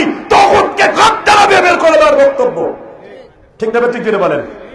আপনি যখনই হকের উপর চলবেন তখনই আপনার উপর ঝড় ঝঞ্ঝা আসবে, কিন্তু আল্লাহ তাআলা আপনার অভিভাবক হয়ে যাবেন, ঠিক না? ঠিক। ভয় পাবেন না। অতীত যুগে তারা আপনাদেরকে মামলা হামলা দিয়ে হয়রানি করেছে, আজকে তারা কোথায়? ভারত পালিয়ে গিয়েছে, ঠিক না? ঠিক। আল্লাহু মুবদিহা মা কুনতুম তাকতুমুন। তোমরা অপরাধ করেছো, আমি আল্লাহ প্রকাশ করে দিয়েছি, ঠিক না? ঠিক। 24 পরবর্তী বাংলাদেশের এই স্বাধীনতা রক্ষা করতে গেলে ইসকন মাথা চারা দিয়ে উঠেছে। এই সুন্নিরা ইসকনের বিরুদ্ধে কোনো কথা বলে না। আমি তাদেরকে বলবো, ইসকন, আওয়ামী লীগ আর সুন্নি লীগ এগুলো সব হলো একটা পারে। ঠিক না? ঠিক জোরে বলেন। আজকে আলেমদের গুম করেছে টঙ্গীর আমাদের একজন মিয়াজি নামের একজন আলেমকে, হাবিবুল্লাহ মিয়াজি নামের একজন আলেমকে, মুহিবুল্লাহ মিয়াজি নামের আলেমকে গুম করেছে। আজকে যদি আমরা মুসলিমরা মানে আজকে মাদ্রাসাগুলোতে, স্কুলগুলোতে সাবধান, আমাদের দেশে হিন্দু ছিল, হিন্দু থাকবে, কিন্তু ইসকন নামের কোন সন্ত্রাসী ঠাই বাংলাদেশে হবে না। আমার দেশে হিন্দু ছিল, হিন্দু থাকবে, কোন ধর্ষণকারীর শাস্তি তাকে বন্ধ করে দেওয়া যাবে না। ঠিক না? ঠিক। আমি বলবো পুলিশের থানার ওসিদেরকে, ডিসিদেরকে, এসপিদেরকে, আপনারা জানেন আমি সালাফি অ্যাসোসিয়েশনের একজন সভাপতি এবং এই সুবাদে সারা বাংলাদেশের যত মসজিদ মাদ্রাসা আছে আইনি যত সহায়তা দরকার আলহামদুলিল্লাহ আমরা এটা দিয়ে থাকি। স্বরাষ্ট্র সচিব, পররাষ্ট্র সচিব, ধর্ম সচিব এগুলাকে আমাদের সাথে সবসময় মিটিং হয়। আমরা তাদেরকে বুঝাই কোন মাদ্রাসা মসজিদে কোনো আলেম কখনো আক্রমণ করে না, এগুলো ভিনদেশীদের চক্রান্ত, সুতরাং এগুলোকে মোকাবেলা করতে হবে চক্রভাবে। ঠিক আছে? ঠিক বলেন। সুতরাং আমি বক্তব্যকে লম্বা করছি না, মাহফিল শুরু হয়ে গেছে তো অনেক লম্বা রাত হয়ে যাবে। আমি 2টা পয়েন্টে কথা বলেছি। আমি 5টা শিরকের উপর কথা বলেছি, আর জয়ীফ হাদিস পালন করলে এটার ভয়াবহ পরিণতি কি হয় সেখান থেকে আমরা বেঁচে চলবো ইনশাআল্লাহ। ঠিক না? ঠিক। আল্লাহ তাআলা আমাদেরকে বুঝবার তৌফিক দান করুন। আমি আর সামনে যাচ্ছি না, কিছু প্রশ্নও দিয়েছে না, এক কথায় উত্তর দেব। অনেক বড়, এত লম্বা প্রশ্ন দেওয়া যাবে না। আমরা যে কোনো কাজের শুরুতে বিসমিল্লাহ পড়ি, তা কি জয়ীফ? না। আমরা যে কোনো কাজের শুরুতে বিসমিল্লাহ বলবো তা জয়ীফ না। কেন? ইন্নাহু, একটা আয়াত রয়েছে, ইন্নাহু মিন সুলাইমান ওয়া ইন্নাহু বিসমিল্লাহির রহমানির রহিম। বিসমিল্লাহ কোরআনের অংশ, আর বিসমিল্লাহ বলার সোহাবুল ইমানের মধ্যে সহিহ হাদিস বর্ণিত রয়েছে, হাসান হাদিস বর্ণিত রয়েছে। অতএব যে কোনো ভালো কাজের শুরুতে রাসূলের বিসমিল্লাহ বলার হাদিসটি তুরুক আছে, অনেকগুলো তুরুকের মাধ্যমে শাওয়ায়াত থাকার কারণে এর আমলটা মাসনুন বলেছেন উলামায়ে ইকরাম। কথা বুঝতে পেরেছেন কিনা? আল্লাহ বুঝবার তৌফিক দান করুন। কাবার পাথর সাদা ছিল, পরে কিভাবে কালো হয়ে গেল? আল্লাহ কালো বানায়া দিয়েছেন। একটা কথা আছে যে অনেক পাপ নাকি শুষে নিয়েছেন, হুদাবুয়া কথা। যে হাদিস আছে মুসলিম শরীফের, এটা ব্যাখ্যার ভুল। এটা কিসের ভুল? ব্যাখ্যার ভুল করা হয়েছে। মৃত ব্যক্তির মাটি দেওয়ার সময় সহিহ হাদিস কোনটি? মৃত ব্যক্তির মাটি দেওয়ার সময় মিনহা খলাকনাকুম ওয়া ফিহা নুঈদুকুম, যে দলিল উল্লেখ করেছে দলিলগুলো সহিহ না, এজন্য আমরা এটার উপর আমল করি না। পক্ষান্তরে আমরা মৃত ব্যক্তির কবরের মধ্যে কি বলি? বিসমিল্লাহি ওয়া আলা আল্লাহর রাসূলের মিল্লাতের উপর তাকে দাফন করলাম। ঠিক না? ঠিক। জি, মাটি দেওয়ার সময় দোয়াই পড়তে হবে, মিনহা খলাকনাকুম, এটা কোরআনের সূরা। আর এই মর্মে যতগুলো হাদিস প্রত্যেকটা জাল এবং জয়ীফের। জয়ীফ মানে অনেক জয়ীফ, তাসদুদ অনেক কঠিন জয়ীফ, আমল করা যাবে না। ব্রাদার রাহুলকে বাংলাদেশে যুক্ত দেওয়া হলো না কেন? এটা তো আপনি ভালো করে জানেন। তবে আলহামদুলিল্লাহ সুসংবাদ হলো, আমি আমার সুলতান ভাই গাছকে দেখিয়েছি, ব্রাদার রাহুল আমিনকে আনার দায়িত্ব আমি নিয়েছি, আমাদের সালাফি অ্যাসোসিয়েশন নিয়েছে। অলরেডি আমাদের একটি মাদ্রাসা ইসলামিয়া আল আলামিয়ার প্রিন্সিপাল, ভাইস প্রিন্সিপাল বানিয়ে আমরা তাকে জয়েন্ট লেটার দিয়েছি, সে ছবি পাঠিয়েছে। ইনশাআল্লাহ 10 থেকে 15 দিনের মধ্যে আমি 3 জন সচিব, আমাদের মাননীয় স্বরাষ্ট্র সচিব, নাম বলা যাবে না, আমাদের পররাষ্ট্র সচিব এবং ধর্ম সচিবের নাম বলে দেই, আব্দুর রব ভাই, আমরা 3টা মন্ত্রণালয় থেকে কাগজ পাঠিয়েছি এবং আমাদের পুলিশ হেডকোয়ার্টারের সম্মানিত একজন ব্যক্তি মাহবুব ভাই, পুলিশের এডিশনাল আইজি, তার মাধ্যমে আমরা সুপারিশ করিয়েছি। আলহামদুলিল্লাহ আমরা আশাবাদী রাহুল ভাই 5 থেকে 7 বছরের ভিসাব্যাপী বাংলাদেশে সবসময় আসতে পারবে। বলেন আলহামদুলিল্লাহ। আচ্ছা, তারপরে আবু তোহা আবদানের স্ত্রী, ফেসবুকে ব্যক্তিগত কথাবার্তা। আবু তোহা আবদানের স্ত্রীকে কি পিটিয়ে লাল করে দিয়েছে না সাদা বানিয়ে দিয়েছে, তা তো ভিডিওতে দেখেই নিয়েছেন। আর বলবো কি, এখন সে তার স্ত্রীও না, তালাকও হয়ে গেছে। অতএব আমরা অন্যের ব্যক্তিগত বিষয় নিয়ে কেন এত সুরকার, কেন এত আর কথা বলবো? ঠিক না? ঠিক। আবু তোহা আবদান যদি শিক্ষা নেয় যে কোন মানহাজের উপর থুতু নিক্ষেপ করলে তার উপরে শয়তানের প্রস্তাব হতে হতে সে শয়তানের প্রস্তাব বানিয়ে দেশ থেকে ধ্বংস হয়ে যায়। ঠিক না? ঠিক। এজন্য সহি মানহাজে থুতু দিও না। তো আবদান, ঘরের ছেলে ঘরেই ফিরে আসো।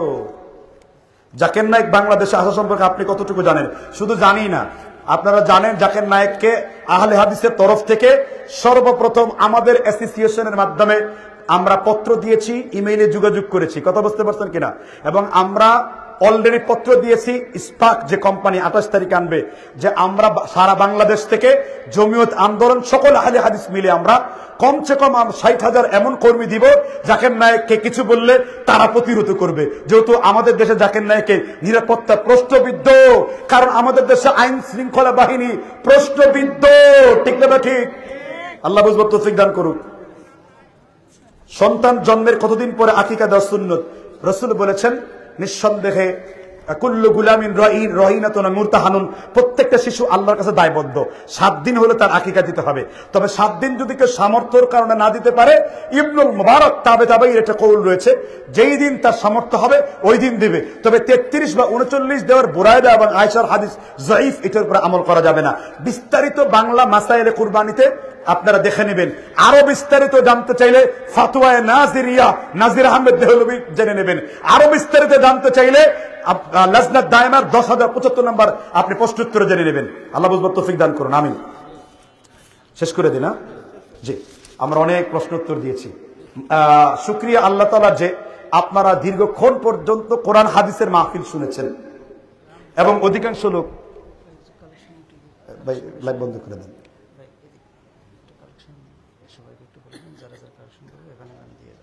আচ্ছা, আমি আপনাদেরকে ভালোবাসি, ঠিক না?